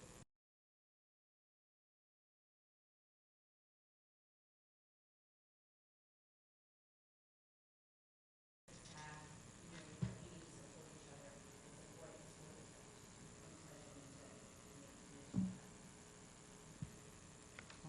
Dr. Long. Yes, so upcoming for curriculum and instruction strategies. As Dr. Rendell has already stated, we have developed a partnership with Equal Opportunity Schools, EOS as it's known, and through that partnership, they will help us to identify Black students or minority students that have the aptitude to be successful in AP and IB classes. We have already had our first 2 sessions with them. One was a conference call back on August 9th, and we've also had an on-site visit by the representative on August 17th. Then she went to both the high schools and did a walkthrough and spoke with the administrators and tried to kind of see what we're doing already that they can possibly help us to do a little better, or even suggest some different strategies that we may utilize to attract those students and have more access to those higher level rigorous courses. Because we know that if students participate in higher rigorous courses, they have a better chance of being successful in their collegiate careers. And so that's the intent behind partnering with EOS. Another piece that we're currently working on that's in draft is our African American Achievement Plan, which was formerly our multicultural plan for our district. And in that, we have a lot of accountability pieces that will help us to better ensure that we are meeting the needs of our African American students, their academic needs, as well as their social needs. So that's another piece that we're developing. And then this year, with the recommendation of Dr. Rendell, we do have graduation courses at our 2 traditional high schools, Vero Beach High School and Sebastian River High School.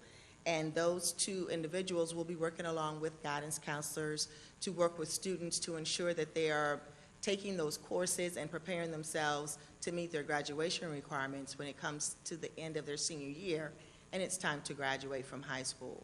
So those are some of the positive things we're doing. We'll continue to look for other strategies and ideas that we can implement across our district with our students to ensure that they are getting a good, solid education and that we have those supports in place that's going to assist them.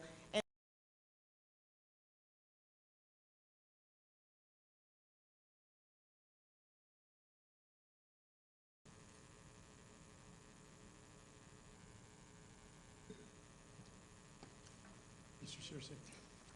I have one question on that. Yes, sir. If your guidance counselors encourage these Black students to take the advanced placement courses or IB or whatever, and they decline, Yes, sir. they say, well, you know, I know I'm qualified, but I don't want to do it. Is there some way that you can record that we offered and you didn't accept? Sure, they can do that in the notes. Counselors can take the notes and And that big fancy thing Bruce went over a while ago? within Focus, absolutely. There is a section in there where you can notate things, But yes. I would imagine there's some students out there that have what it takes to be in those programs. Absolutely.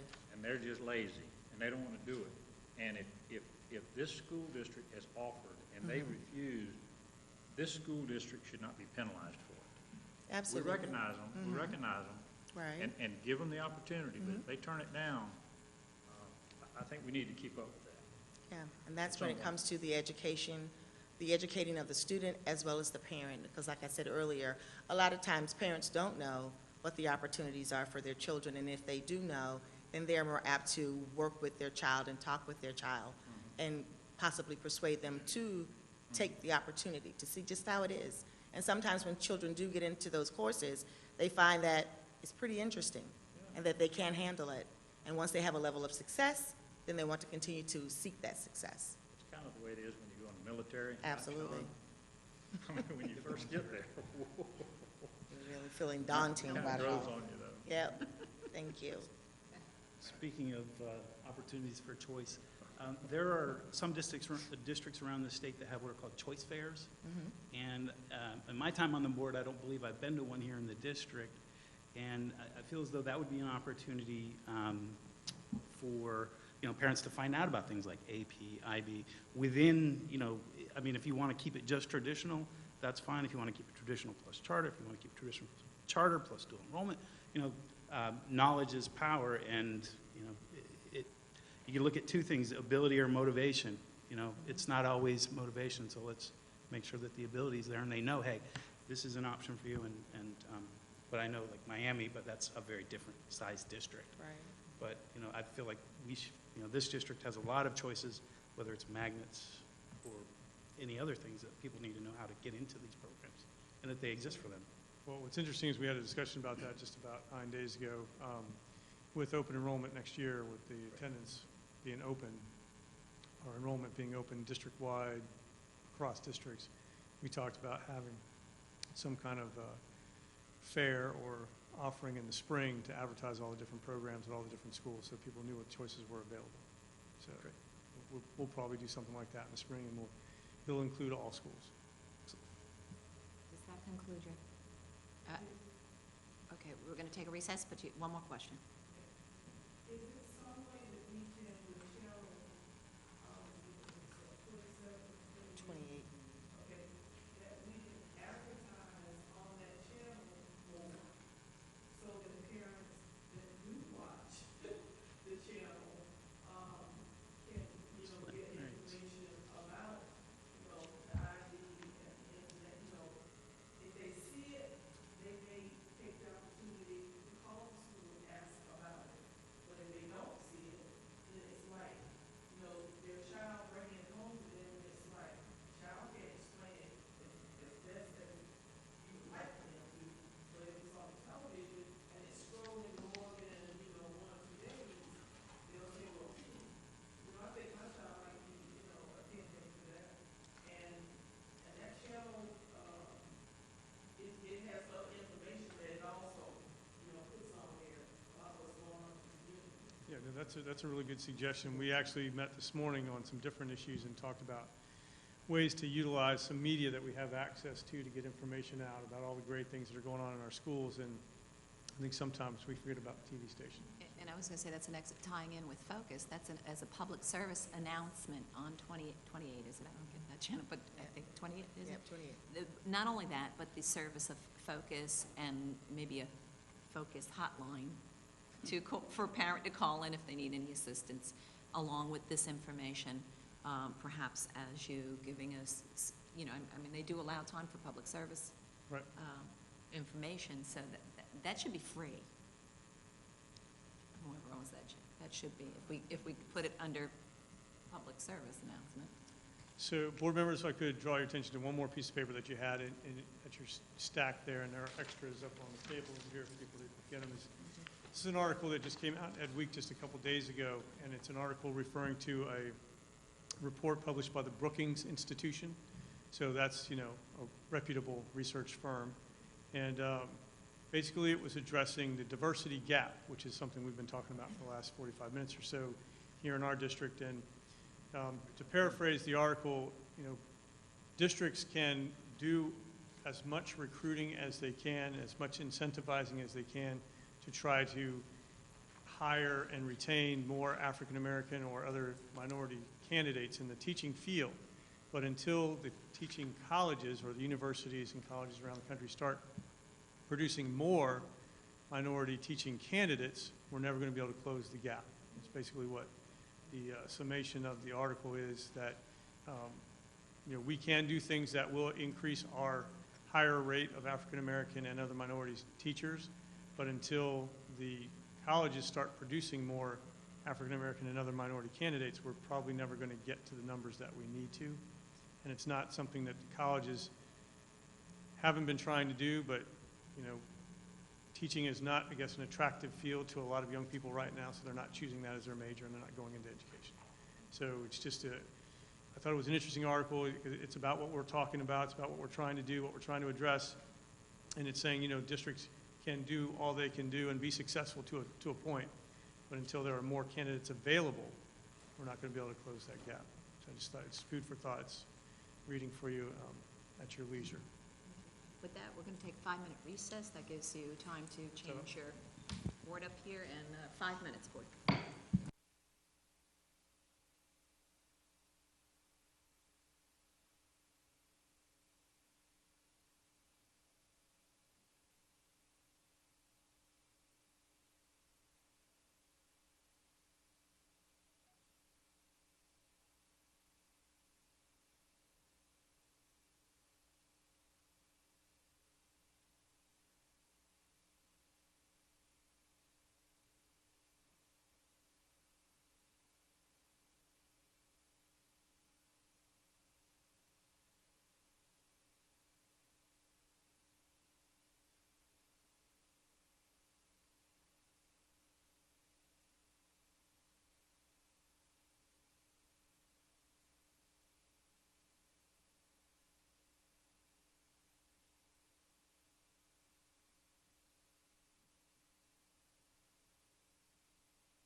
Welcome back to the Superintendent's Workshop.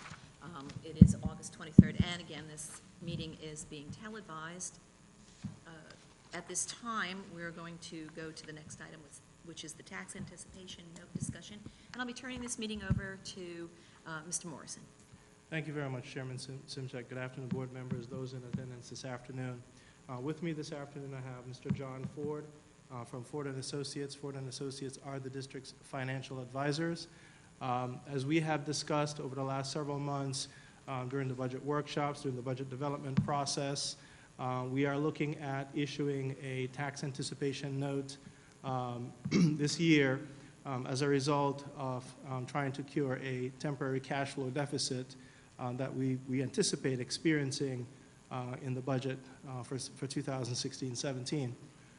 You may have received yesterday some information from Dr. Endell, which included a copy of today's presentation, a letter from Ford & Associates with just outlining the asynchronous nature of the cash flows between when cash is received from the state and local property taxes versus ongoing expenditures that we have to meet as part of our operations, and sort of laying out, if you will, an incomplete list of school districts around the state that pretty much utilize this financing mechanism for the short term.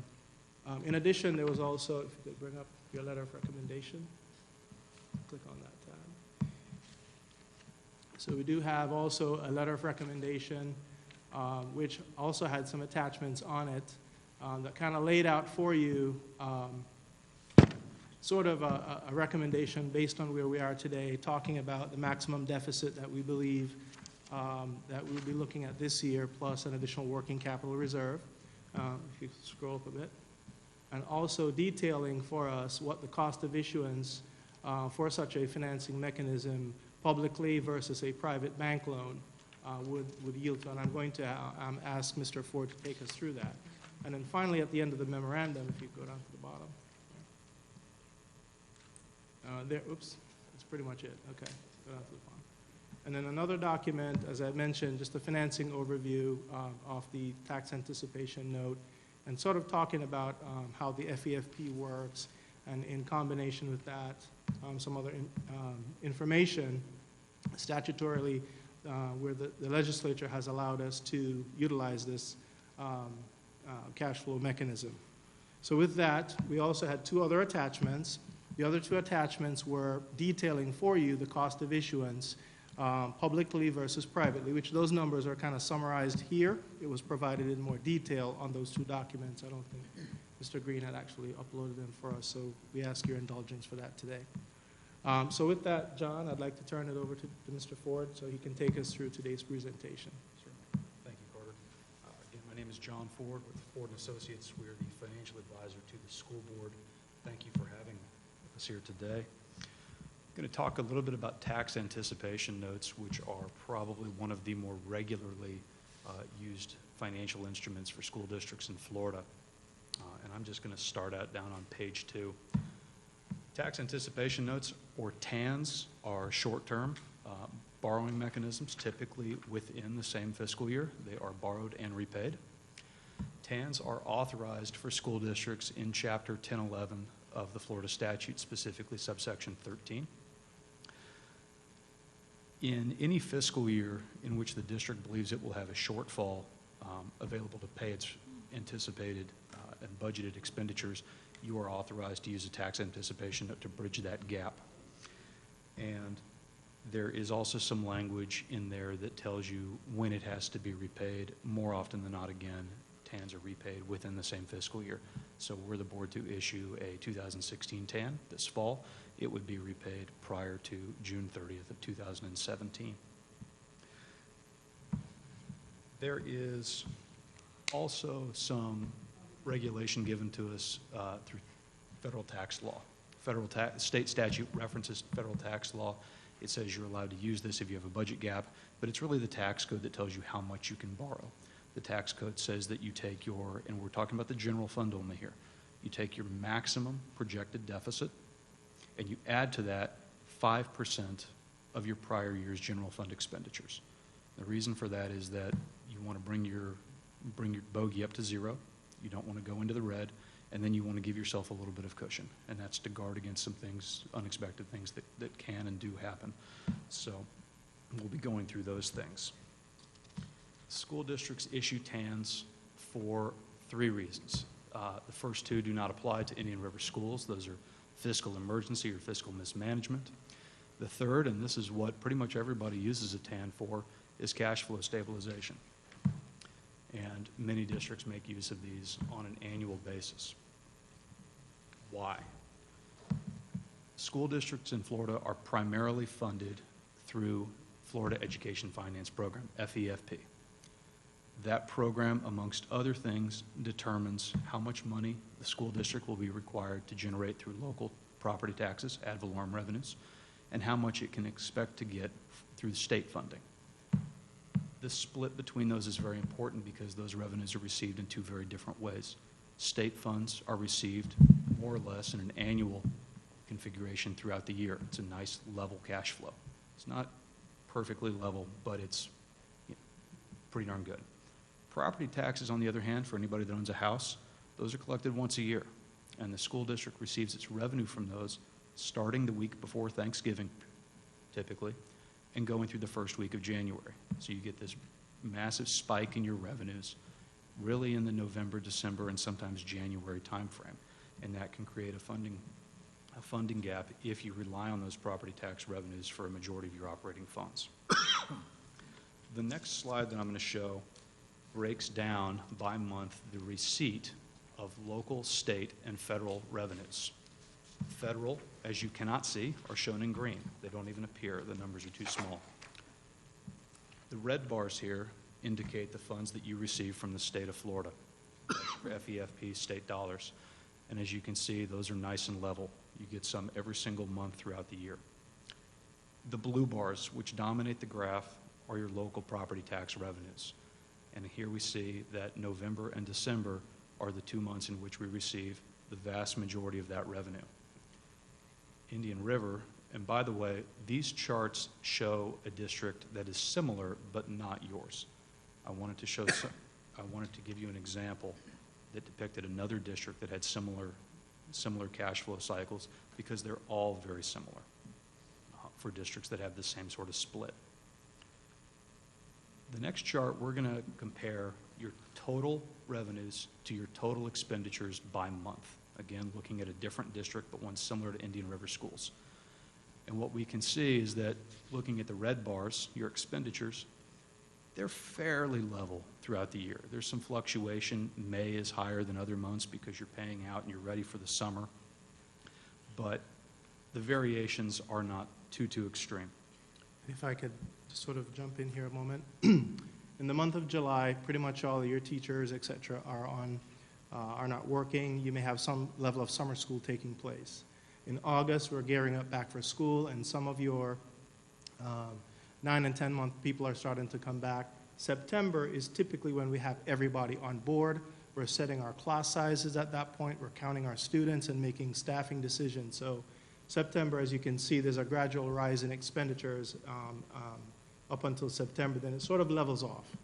And as John mentioned, in May, towards the end of the year, that's usually when we're processing resignations, retirements, those kinds of things. And that's why you have a greater demand for cash and expenditure at that point. The revenues, on the other hand, are not level at all. This relates directly to the prior graph. This combines your federal, state, and local revenues all into one single blue bar. And as you can see, the impact of those local property taxes and that once-a-year collection is extreme. So before you get a tremendous portion of your annual operating revenue, you have to make it from July to really 2/3 of the way through November. And that can create cyclical problems. Specifically, if you start the year with a certain amount of money in the bank, you are going to continue to draw on it, as shown on page 7, for the first 4 or 5 months of the school year until you start getting revenues. And the problem with that is that the expenditures will almost certainly exceed the amount of money that you have in the bank at the beginning of the year. This is the same district we talked about earlier. This district has made use of TANs for at least 5 years. It is a regular and cyclical part of their cash flow cycle. But what you can see here is that starting in November, they do get some revenues coming in. The red bar gets very small, and there's a tremendous spike in December. That's when they're flush for the year. That's the point where your fund balances are the highest versus at the end of June or the beginning of July. Those are the fund balance numbers that we typically talk about and we typically go to the rating agencies with, the state of Florida looks at. So the numbers that we have in our normal discussions are neither the high nor the low. It's sort of midway between the valley and the peak. Indian River schools, notably, I would point out, your fund balances are a good bit higher than those shown in this chart. So your beginning bar is farther up and your red bars are smaller. That's a good thing. The last couple of slides here are just to drive a couple of points home. First is looking at fund balances, because a lot of times people think we have to issue a TAN, we don't have sufficient fund balances, and that's not really the case. It's not, fund balances in and of themselves are not a determination of the need for a TAN. To illustrate that point, I've taken the school districts, 10 school districts. Indian River is right in the middle, according to FEFT numbers. They range from Bay to Nassau. Bay has FTE counts of somewhere around 27,000. Nassau, I believe, is around 8,000. Indian River is somewhere around 17, I believe. Looking at the unreserved general fund balance, Indian River schools, these are all fiscal 15 numbers, by the way, so they're a year old. Those are the last audited numbers I have. Had 11.4% of assigned and unassigned general fund balance. Not total, but assigned plus unassigned. It's in the second column here called unreserved. We look at that number because those are the funds that have a little bit of movement to them. We take away from that funds that are restricted or non-spendable or committed, straight out of your audited financial statements. So this 11.4% is really what you have to work with. You are the single highest fund balance on this list. Bay's not far behind, but there are a couple of districts here, Hernando and Highlands, their fund balance is at 2%. That's below the state threshold. Neither one of those districts had to issue a TAN. That throws people off. Why? Because both of those districts get the vast majority of their revenue from the state of Florida. And their revenues come in on a monthly cycle. They do not create any cyclical shortfalls and peaks. The last page is to simply show you your local funding percentages, looking at all of those same school districts, ranging from, again, Bay down to Nassau. The district here that is most reliant on local revenues, which are the ones that come in that big peak, is Martin County right next door, and they do issue TANs. Second highest is Charlotte County, so they're bookending Indian River here, one above, one below. 71% of Charlotte's total revenues, total operating revenues, come from local property taxes. They issue TANs every year. Indian River Schools, which relies on the local property taxes for 2/3 of its revenue, for the last couple of years has not issued a TAN. It's only because of those fund balances that we saw on the last slide. They were high enough that we were able to avoid that, but it's just too extreme. The peak in December is too big, and that's what we're looking at here. For the record, Charlotte County Schools sold its TAN for 2016 this morning. So we are looking at a number of districts that are going through the same cycle right now that you are going through. They're all looking at their cash flows, and they're all preparing to evaluate their need and borrow to give themselves that cushion. We have provided both a letter of recommendation and an overview to the school board members. I hope that you've had time to read that, but of course I'm here and you can simply ask me.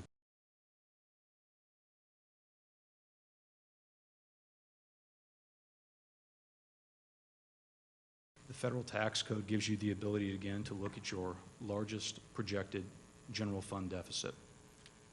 At the time that we wrote the RFP, our biggest projected deficit was just shy of $2 million. 1.9 and change. To that, we add 5% of fiscal year 2016 total general fund expenditures, which I believe was $143 million. That means that legally, using those cash flows, the maximum borrowing size is about $8.3 million. Why not, again, just bring it up to zero? Because that leaves you in the hole if something should happen.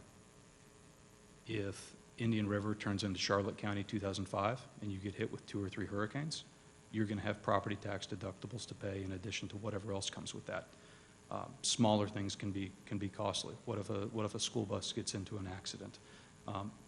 There are far more things that can go wrong and cost you money in a short period of time than I can reasonably sit here and try to think up.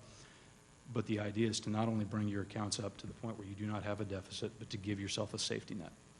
And that's what we're trying to do here. It's trying to determine how much you need in the bank to feel secure. So with that, I'm going to turn it over to you guys and any questions you have. I guess this question, I'm going to jump in. This question will be for Mr. Morrison. I guess some of the questions, we haven't used this ability in 2014 and 2015, but we're using it now.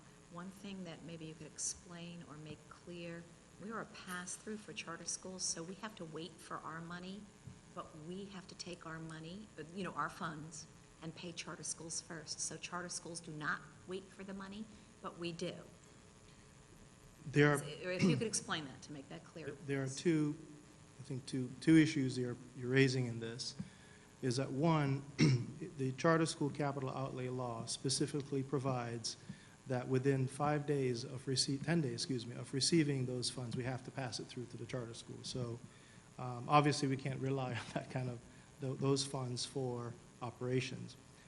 The second thing is that there was a recent change in last year's legislation that essentially guaranteed charter schools their funding even although we have not collected our property taxes in November. I'm not here to say that this has anything to do with that, but in the past we've had sufficient reserves that we were able to do that. Was not an issue for us in the past. But however, that legislative change was made. So just to recap, if I can understand this clearly, that although we have to wait for our funds, there was legislation that changed it. So since we are the pass-through, whether we've been paid or not, we must pay the charter schools now. Yes, ma'am, that is the legislation. So, in a chance, or I would say, isn't that I'm not going to put you in for an opinion. I would figure that to be an unfair disadvantage, that we have to wait for our money and the charter schools do not. But that's just a commentary. But I just didn't, thank you for explaining that. Any questions? I have a couple. Thank you for including all of these counties so we get a variety of viewpoints.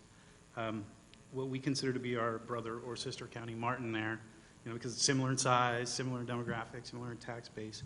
I noticed that they seem to have a proclivity for utilization of TAN's tax announcement notifications and these bridge loans, if you will. What specifically is different between them and us in that we haven't in the past required this funding instrument? Sure. Can you turn back to slide 8? That's what I'm at, yes. Okay. Apologies, my dog took a liking to my eyeglasses, so I'm flying a little bit blind here. If you look at the difference, under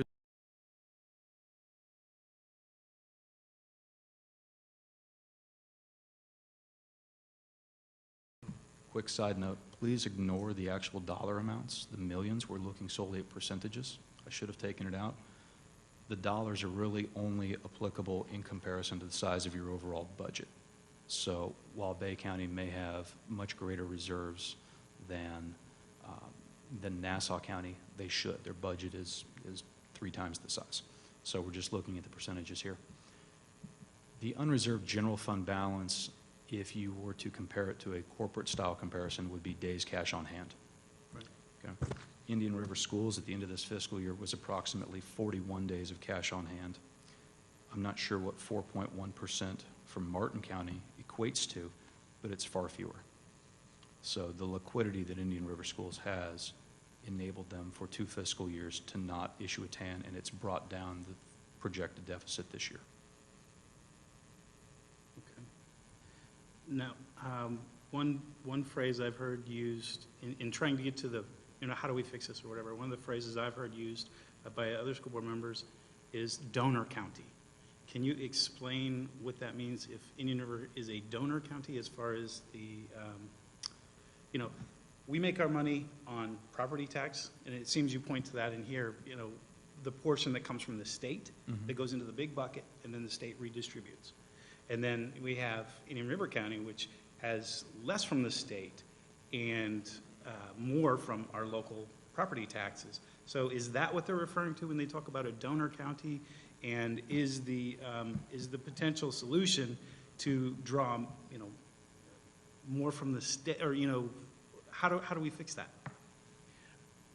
If I think I understand what you're asking me as far as a donor county is concerned, and they no longer do that. There used to be a part of the FEFP formula that required an equalization of dollars, and that we no longer get equalized in the FEFP formula anymore. There's a compression factor that brings you up to the state average of the dollars per student. So we don't get equalization anymore. I think I've heard it in those terms before. Okay, so the remedy isn't in the distribution between the state dollars and the local dollars and somehow attending to that?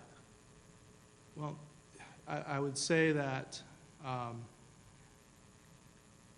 in the past, we have had mechanisms whereby the state, and we've talked a little bit about this from a legislative standpoint, that in the past, we were able to advance fund our FEFP dollars. We had a form that would come in to the superintendent, we would check off that, yep, and what the state would literally do is advance fund you 3 or 4 months worth of your FEFP dollars. That's no longer done. Another thing that has impacted cash flows statewide is reimbursements for federal expenses. There was a system back in the day called DACUS, whereby you could estimate the amount of expenditures that you're going to have in your federal funds, and then you could draw that cash ahead of time and then report your expenditures against that. We would do a reconciliation every year. Under federal law, you're allowed to keep $100 of interest. That no longer happens. So now the system we have is a system of where we have to expend those monies first and then claim a reimbursement from the state through their electronic, what they call the cards system. So we obviously try to keep up with that in the finance department, and we make our draws, as fast as we can. But that also, I believe, statewide, from a legislative perspective, has also impacted the levels, the cash levels that school districts are able to hold on to pay for ongoing expenses. Okay, thank you for that. I know someone who actually is going to be speaking about float to the State Board of Education on the 31st, so this is useful information for her. Now, how do we reconcile the idea that this year we have less reliance on RLE, yet we need we're in need of these bridge funds, if you will? So as Mr. Ford explained, is that we have a higher reliance on local property taxes. So said another way, when you have a higher reliance on the state funding, your revenues are essentially even spread over the years. But when you have a higher reliance on property taxes, as we do, you get the bulk of your cash, as we've explained in the last meeting and today, typically around November and December. So we're going through the trim process, as you're aware. The tentative bills have been sent out for taxes, and then once the board approves the final budget and then the final tax bills are sent out, then we'll start receiving those cash flows later on in November in the year. So it sounds like the state needs to build its reserves and then share those ahead of. That would be a legislative, yes, that would be the way one way to address this. Yes, sir. So that we're using private funds instead of going out to the public, the private sector, rather. You're using public funds, state funds, rather than going out to the sector and paying all of the transaction costs. No offense, Mr. Ford. I understand you have a right to earn a living. So, thank you. That helps I want greatly. to jump in. That gives me, and again, I'm still in shock about how, as a public school system and district, we have to wait for our cash flow. But the other public schools, which charters are, do not. Somebody got lucky up there in the legislature. That's the only thing I can say, is that, you know, if all charter schools want to be, you know, so there's some inequities, there's a lot of argument in the press over inequities in charter schools and public schools. I can only say that I am shocked that this inequity, which is reversed, is not publicized. That's all I can say. I don't begrudge the charter schools having money, but I begrudge the state not, you know, treating it fairly. So I would legislate the other way, that the state gives us our money on time, you know, make sure that they, you know, push that through. Mr. Searcy? Yes. If we know in advance that we're going to have these needs, and it's going to be year after year, these graphs are going to look the same as far as our money coming in and our expenses going out, why don't we go ahead and just budget for that? So each year, we, as John mentioned, we analyze what our cash flows, what we anticipate our cash flows to be.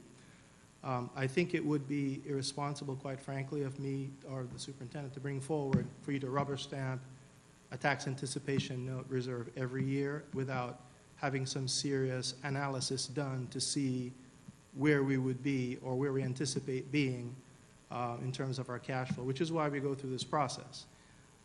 That is not to say anything negatively, I hope, against my colleagues who routinely do that every year. So I think that, at least for this school district, we want to be prudent in how we look at our cash and see whether or not there will be a need. We could do that if board corporate desires to make sure that we include a reserve each year for a possible TAN, which is what we did this year. I'm trying to avoid the TAN, that's what I'm trying to do. Trying to avoid the Okay, TAN. thank you. My apologies. I misunderstood you. I'm sorry. Build a budget that doesn't require one. Okay, I understand what you're saying. It'll be my preference. Instead of having a TAN at this time of the year, you just add $8 million to your budget, and I know it's going to come in later, but this is an ongoing problem. Your spikes are the same thing in November or whenever we've got, before we get to November, before our tax money starts coming in. Why don't we think about that in advance? And number one, it doesn't make sense that we have to borrow because, no offense to the gentleman here, but we're going to pay him a lot of money. And an attorney, no offense to the attorney down there, we're going to pay them a lot of money that could be used for education. And we're not going to pay, whenever we do our annual budget, we're not going to have to pay Mr. Ford and Ms. So I Attorney. think I may have addressed that at the last meeting where Tell me again, I where I mentioned that, where Mr. Frost suggested having a working capital reserve. And I think the number was 20 million. We kind of just threw out that number. And my response at the time was, philosophically, we could be criticized for overtaxing your citizens, quite frankly, underpaying your teachers and underserving your students by having a $20 million working capital reserve. If I'm going to tax you and take money out of your pocket, I think the worst thing to do would be to sit on it. So we could work towards having that. However, as Ms. Simchek repeatedly points out, we don't have the ability to raise the millage as we would like to build up that reserve. This year we have cut our budgets, as we've discussed throughout many of our budget workshops, to bring our budget into balance. And so it's working within that defined box, which is difficult. What was the last tax anticipation note that we had? It was in 2013. It was about $10 million. 10 million. So this continues to grow. When I looked at the cash flow that you guys showed me yesterday, it looked to me like that our negative balance continues to increase. negative balance that you saw was for October and November, I But believe at it the end of the was. year, it looks to me like from the start of the year and that analysis you showed there, and at the end of the year, it looked, my recollection, and it was late when I was looking at it, but it looks to me like at the end of the year, our, we've increased our need. A burn rate. What? Our burn rate. No. I don't know We what a started burn rate off. is, but that's what We I don't- find. we don't have- You know, yeah, your, he's got it. your Okay. working cash on hand, or days cash on hand, is reduced by the amount you spend each day. So right now, we have roughly 41. It seems as though we need about 80, somewhere in that realm. And when you have, that daily need, that burn rate higher, then, of course, that reduces the number of days you can keep funding the organization. I'll let him answer the question, and then I have a follow-up to that specific idea. Certainly. So the cash flows that were used to produce the analysis for the RFP that you've seen and allowed us to calculate the $8.3 million allowable borrowing amount show a beginning cash balance for this fiscal year of $29 million and change. By the time we are at the end of September, that's fallen to $9 million. That's projected to be the amount that you have in the bank. By the end of October, we're $1 million and change in the hole, about $1,038,000. That grows in the first half of November to about 1.1 million. Oh, okay, so these are revised from Yeah, the that's 2 revised. million. We've gone through several revisions of cash flows. That is normal. We continue to go through revisions. But the closer we get, the more accurate our picture gets, and that allows us to see sort of where we stand in terms of our projected deficit. Have I answered your question, sir? Talked about the I'm still on the burn thing over here, but, I do have a question, a follow-up to that idea. In May, it seems we spend a lot of money, and help me understand, when I was in the Marine Corps, we were told to spend all our money at the end of the fiscal year, because you use it or you lose it. I just want to make sure, we bought batteries, we did all sorts of things, but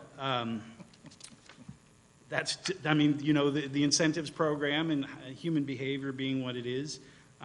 In May, we're spending a lot of money. Is it possible that during May, we can reduce some of that spending to build up our reserves for working capital? You may recall, as one of the strategies that we employed for funding the 16-17 budget, we went in, closed out purchase orders above 90 days, we scrubbed the budget, we closed out a lot of things.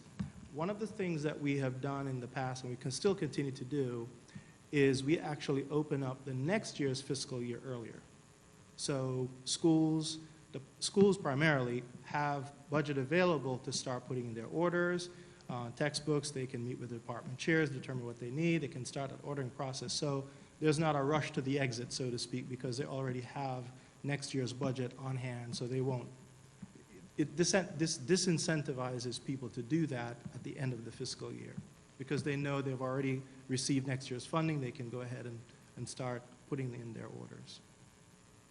So in other words, rather than use it or lose it, what we did at the end of this year was we swept all those funds that hadn't been spent and applied them towards savings for this year and this year's budget.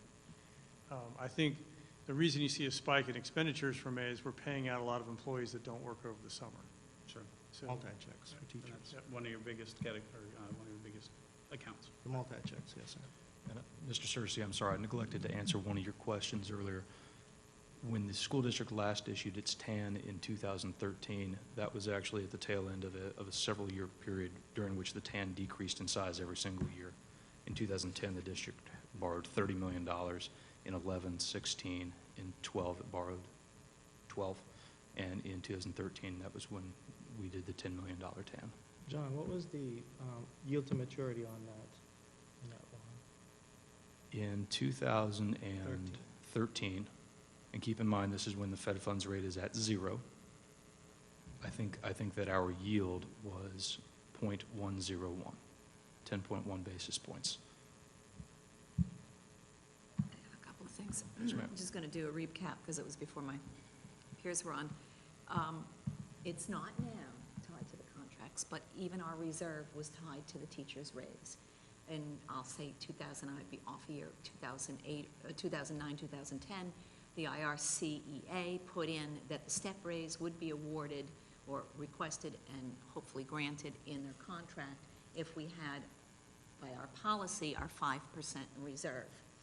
They did not ask because we did not have, because remember that was all hard times on 2009 and 10, 11, 12, 13, and 14, and that's when we went to magistrate, and that's when we went to impasse, and then it went before the board, and we removed that clause from their contract. So no longer is the teacher's salary tied to our reserve or the request of the step raise. But I think what, I'm really just going to have to put this out there, and I think that what people are asking is, we understand this is a practice, we understand that surrounding there are practices, but why is this year different? Could we attribute this to the $1 million paybacks that we're having with the safe harbor? That's not a good subject. It's not a clean subject, but we bit that bullet, we know what happened.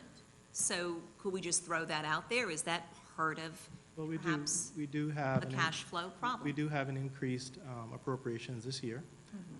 This, I believe, is the third year of the teacher salary increase. I did outline for you. We're entering year 2. Year 2, excuse me. Maybe You have to pay for it next year, too. I do believe I did outline the budget impactors for the board on June 28th and described all the things that we were impacting the budget. Please don't forget that we had an FTE reporting problem. That we knew last year we had closed the year at 17,656 students, and that will not be funded, and will be, the highest projection that we could do was 17,373. So we will not be funded for 280 plus students, and we've discussed that as we've gone through the budget development process. So there are things that are in this year's budget and circumstances that, yes, have affected us. And as you said, you bring forward, this is not, you're rubber stamping this to happen year to year, but this is the practice for this year. Yes. So, I'm sorry.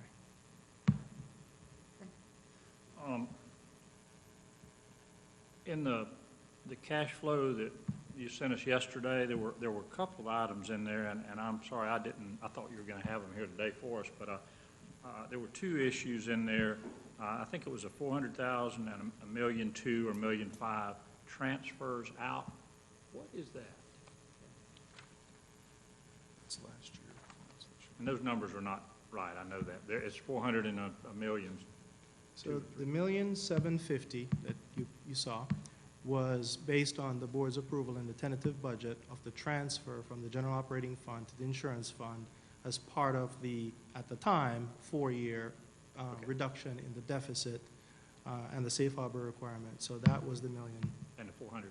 And the 400,000. Is that the top up? No, I want to say that's probably charter school capital outlay that's passed over to the general fund. I'd have to double check that one. Okay, and then I know that every year we have this balanced budget, and it looks to me like sometime, even though we're going to be short and we get a tax anticipation note this year and we make ends meet, the new budget starts, the new money comes in, we're anticipating a certain number of dollars from the state and from the and from local taxes. It looks to me like at some point we would get that money that we need for that tax anticipation note, that $8 million, we would have it into our balanced budget. Is that not the case? Based on the timing of when you get those funds, which is what we're trying to separate, you have a budget that dictates what you're going to spend. Yeah. However, ongoing operations and cash flows coming in dictates when you spend it and when you collect the receipts. That's the temporary gap that we're trying to fill and to fix. But we try every year to do that, and at some point, we know we're going to have $268 million coming in, according to your numbers, I mean, ballpark, or maybe it's 80-something this next year. It looks to me like at some point it's going to even out. Which is why we analyze it each year, sir. Sounds to me like we're analyzing it a little bit late this year. But the last question that I can think of right now is it possible, since we have this huge capital fund, could we do a short-term loan from the capital fund to fund this $8.3 million? Is that legal? Well, I don't know if it's legal or not, but is that something that we can do? It cuts you guys out of money, but still, if the money's there and we don't have to spend it until into next year, we can defer those capital projects. Is that possible? It is in fact a legal question, but I do not believe that it's possible to do that.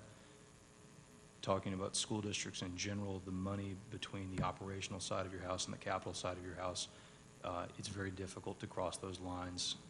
The limitations on that are very strict. Money coming from capital to operating. But I would say that we have, every year, we move $3 or $4 million from the capital fund to the operating fund, if I'm not mistaken. That is done at the end of the year. So apparently it is possible. But that's under a different statute, sir. Well, is there a different statute that would allow us to have a temporary loan to get through this thing and not waste the money? No offense to. What I'll do is I'll let our attorney answer that, because I know that the collection of the capital fund from our millage rate, and maybe she's familiar with the statute that allows us to do it or not do it. So do you have, I hate to, you know, I don't see your law book here, but I know it's in your head. I won't have the statute number for you, but I can certainly provide that to the board after the meeting. But there are specific statutory requirements on how we spend our capital funds, and there are specific exceptions of we can use capital dollars to pay for certain operational expenses. The example that always leaps to my mind is property casualty insurance premiums, but we cannot use capital funds to pay for all operating expenses. Well, ma'am, this is not to pay for those expenses. It's a loan from the capital fund to the operation fund, so that we can. But if you're loaning the operating fund, no disrespect, sir, if you're loaning the operating fund, you're paying for expenses. We're not paying those expenses. We're lending the money, and you know, our normal thing here with the shifting the money around, just seems to me like the money's there, and. Don't forget, though, Mr. Searcy, not to be argumentative, but capital funds are part of the levy that also come in November. So you have ongoing expenditures that are being incurred from July all the way through October. You still even don't get your capital funds until November anyway as part of the tax levy, so We have cash on hand right now in the capital fund. What do we have cash on hand in the capital fund right now? We didn't add up, we do have an analysis that shows all funds, and we do not have sufficient capital funds to, even if we wanted to do that. B, as Suzanne pointed out, I believe it is 101162, Suzanne, that actually has a penalty for using capital funds in the operating fund other than those specified purposes. And the penalty is actually a dollar-for-dollar reduction in your FEFP funding. Does that penalty, is that cost less than what we have to pay this gentleman and the attorney and all for having a tax anticipation? The penalty is a dollar-for-dollar reduction. It would be more. I don't remember how much we're paying these guys, but I don't think it's quite that. Last time you issued a TAN, the cost was about 0.9 cents per dollar that went into your It general amounts to fund. almost, it's $90,000 is what it's going to cost us to get this tax anticipation note. Is that correct? Ballpark, it's 87 or something like that. So in the, and this is in the TAN overview that I'm looking at, but if you look at the anticipated cost of issuance, we're looking at somewhere between $50,000 and $70,000. And the interest expense, and let's just assume we're talking about a bank loan here, it's less complicated. We're estimating right now for a bank loan a little between $25,000 and $30,000. So it's real close to $100,000 then. It's real close to $100,000, but if you move capital to operating, if you move $5 million, you will lose dollar for dollar $5 million. Now, is that from Attorney Carter or is that from Finance Carter? From Carter, Okay, because from Carter. because we have actually, and I don't think any of the current board members are on the board, but we did in the past have an audit finding that required us to pay back capital dollars as a result of trying to cure a deficit in another fund. This was several years ago. So I'm very intimately familiar with that. I was not the CFO at the time, but we did get an audit finding for that. Well, the reason we have these conversations is to look at all alternatives, I would think. Absolutely, So sir. you know, Absolutely. It's the wrong question, I'm sorry, but it just, No, we want to be Money's there. transparent. No, we have to be Money's there. transparent. Absolutely, sir. I know it doesn't solve the immediate problem because, you know, our revenues arrive in November and December. That's just what it is right now. But thinking ahead, I seem to recall, and Ms. DiAgresta and Mr. Morrison, perhaps you can help me with this. There was a school board that transferred from their capital to their operating. I don't know if it was just a supermajority, it required a unanimous, or if it was a ballot initiative. It was a ballot initiative in Collier County. That's it. Several years ago. That was a ballot initiative. So if we put it to the voters to be more solvent by moving. I believe that was a ballot initiative asking for an additional $250,000 in taxes. Not from, And that was done during the recession. Okay. because you got a Yeah, I'll look statute into that's that. That may be- prohibiting. I do. I'm familiar with the situation. Collier County did in fact go out with a referendum for additional, I believe it was $250,000 for operating, in exchange for which I Reducing believe that they were going to reduce their capital millage. But for the purposes of accounting, there was no transfer between the two sides of the house. Oh, okay. Got it. now, it may have been said a little bit earlier today, but I read somewhere there's like 40-something counties that don't use an tax anticipation note. How do they do it? To be perfectly honest with you, I'm not entirely sure exactly how many do or do not. There is not a single source available through which you could determine which school districts issue TANs and which would not. You can very readily use the MSRB, which tracks municipal bonds, to find those that have been done as a publicly offered bond issue, basically similar to what Charlotte schools did this morning. But none of the districts that have utilized bank loans, unless they have voluntarily chosen to report that information on Emma, could be found there. So I can't speak to the number, but I do know that many school districts do in fact use a bank loan, which is, I believe, what we have recommended and are talking about here. Well, one thing for sure,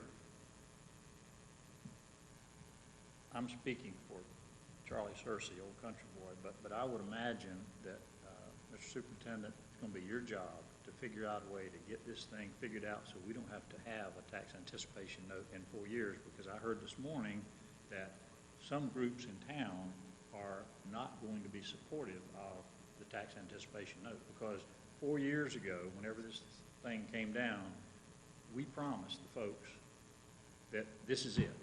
We're going to budget it right in, and our teachers are going to be paid for in our regular budget, and we're not going to have another one of these tax anticipation notes. And now we come right back to them. So I'm hoping that you will accept that challenge and make sure that in 5 years now, I guess, that we don't have another need for tax anticipation.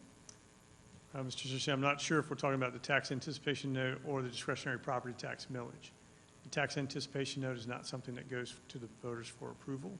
No, it's not going to be for the voters, but it's just groups that are not going to be supporting it.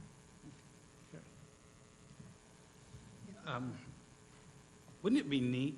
Imagine if a school board had the authority to transfer between capital and operating, and if our the state constitution allowed for that. You know, coming up, Governor Scott is picking his 15 representatives, the House is picking theirs, and the Senate are picking theirs, as to the reopening the Constitution, if you will, the Constitutional Convention. So maybe this is a topic, we talk about local control. Home rule, you know, that would allow, you know, those of us who have to walk through Publix and face folks and explain these types of things, the ability to say, hey, we're going to do this, we're not going to build there, we're going to perhaps take a year to replace this air conditioning chiller, or do performance contracting, or do other things, and basically, you know, run our own budget without them saying, oh, well, you can't touch these funds, or you can't do that. So, you know, I'm not happy with the current situation, but you know, it's all about the remedy, and I hope folks will pay attention and get involved in that. So at this point, we have done some preliminary work to put an RFP together. We will be sending that out to various list of financial institutions, which include Seacoast, National Bank. We made sure that they are on the list. So we will be bringing forward the bid results to the board for ratification at the appropriate time. When you put the RFP, can't you just piggyback one of these other counties? Yeah, save us. Well, we want to give our local bank the opportunity to earn our business as well. They've supported us. That's true. Thank you. Just a closing comment. We're in this situation primarily because of the funding stream and how we're funded. That's something that we mentioned before. Mr. Searcy has said, how come the last couple of years maybe we didn't have to issue a tax anticipation note? The simplest way to state it is that we had enough reserves that could carry us through that time. The danger in creating a large reserve so that we know we would never have to incur a tax anticipation note is that we would have a large reserve, and we'd be, as Carter explained, sitting on a reserve. And we want to be good stewards of the taxpayer money, so we don't want to be bringing in more money than we need to operate.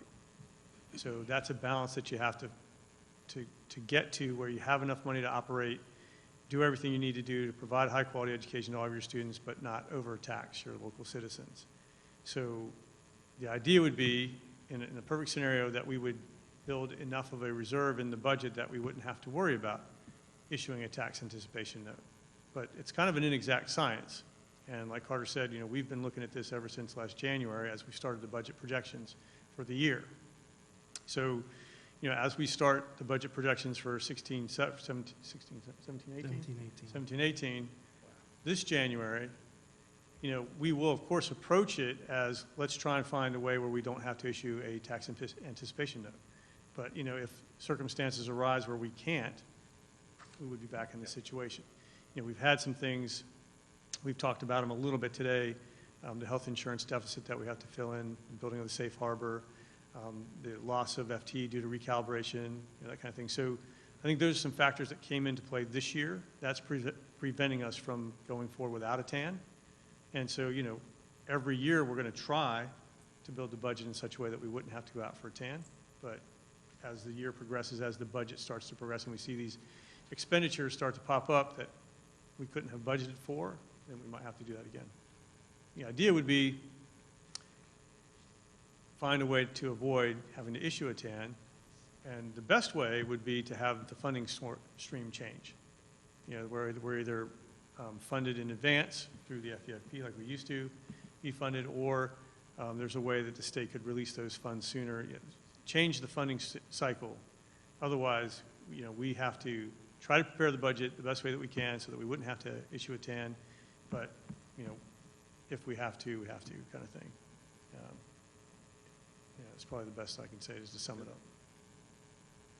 Can we put a couple of million in this year's budget? I mean, I know we've already advertised and all. Could we put a couple of million in it to get ready for This rainy is day? as thin as thin. Thin soup, as they say in Tallahassee, Yep, right? soup is thin. Is that a yes or a no? I don't know. I think that's a no. All right. So with that, that concludes the So last, workshop, the items that I and- have on the all workshop right. for today, Madam Chair. All right, with that, then this meeting is adjourned.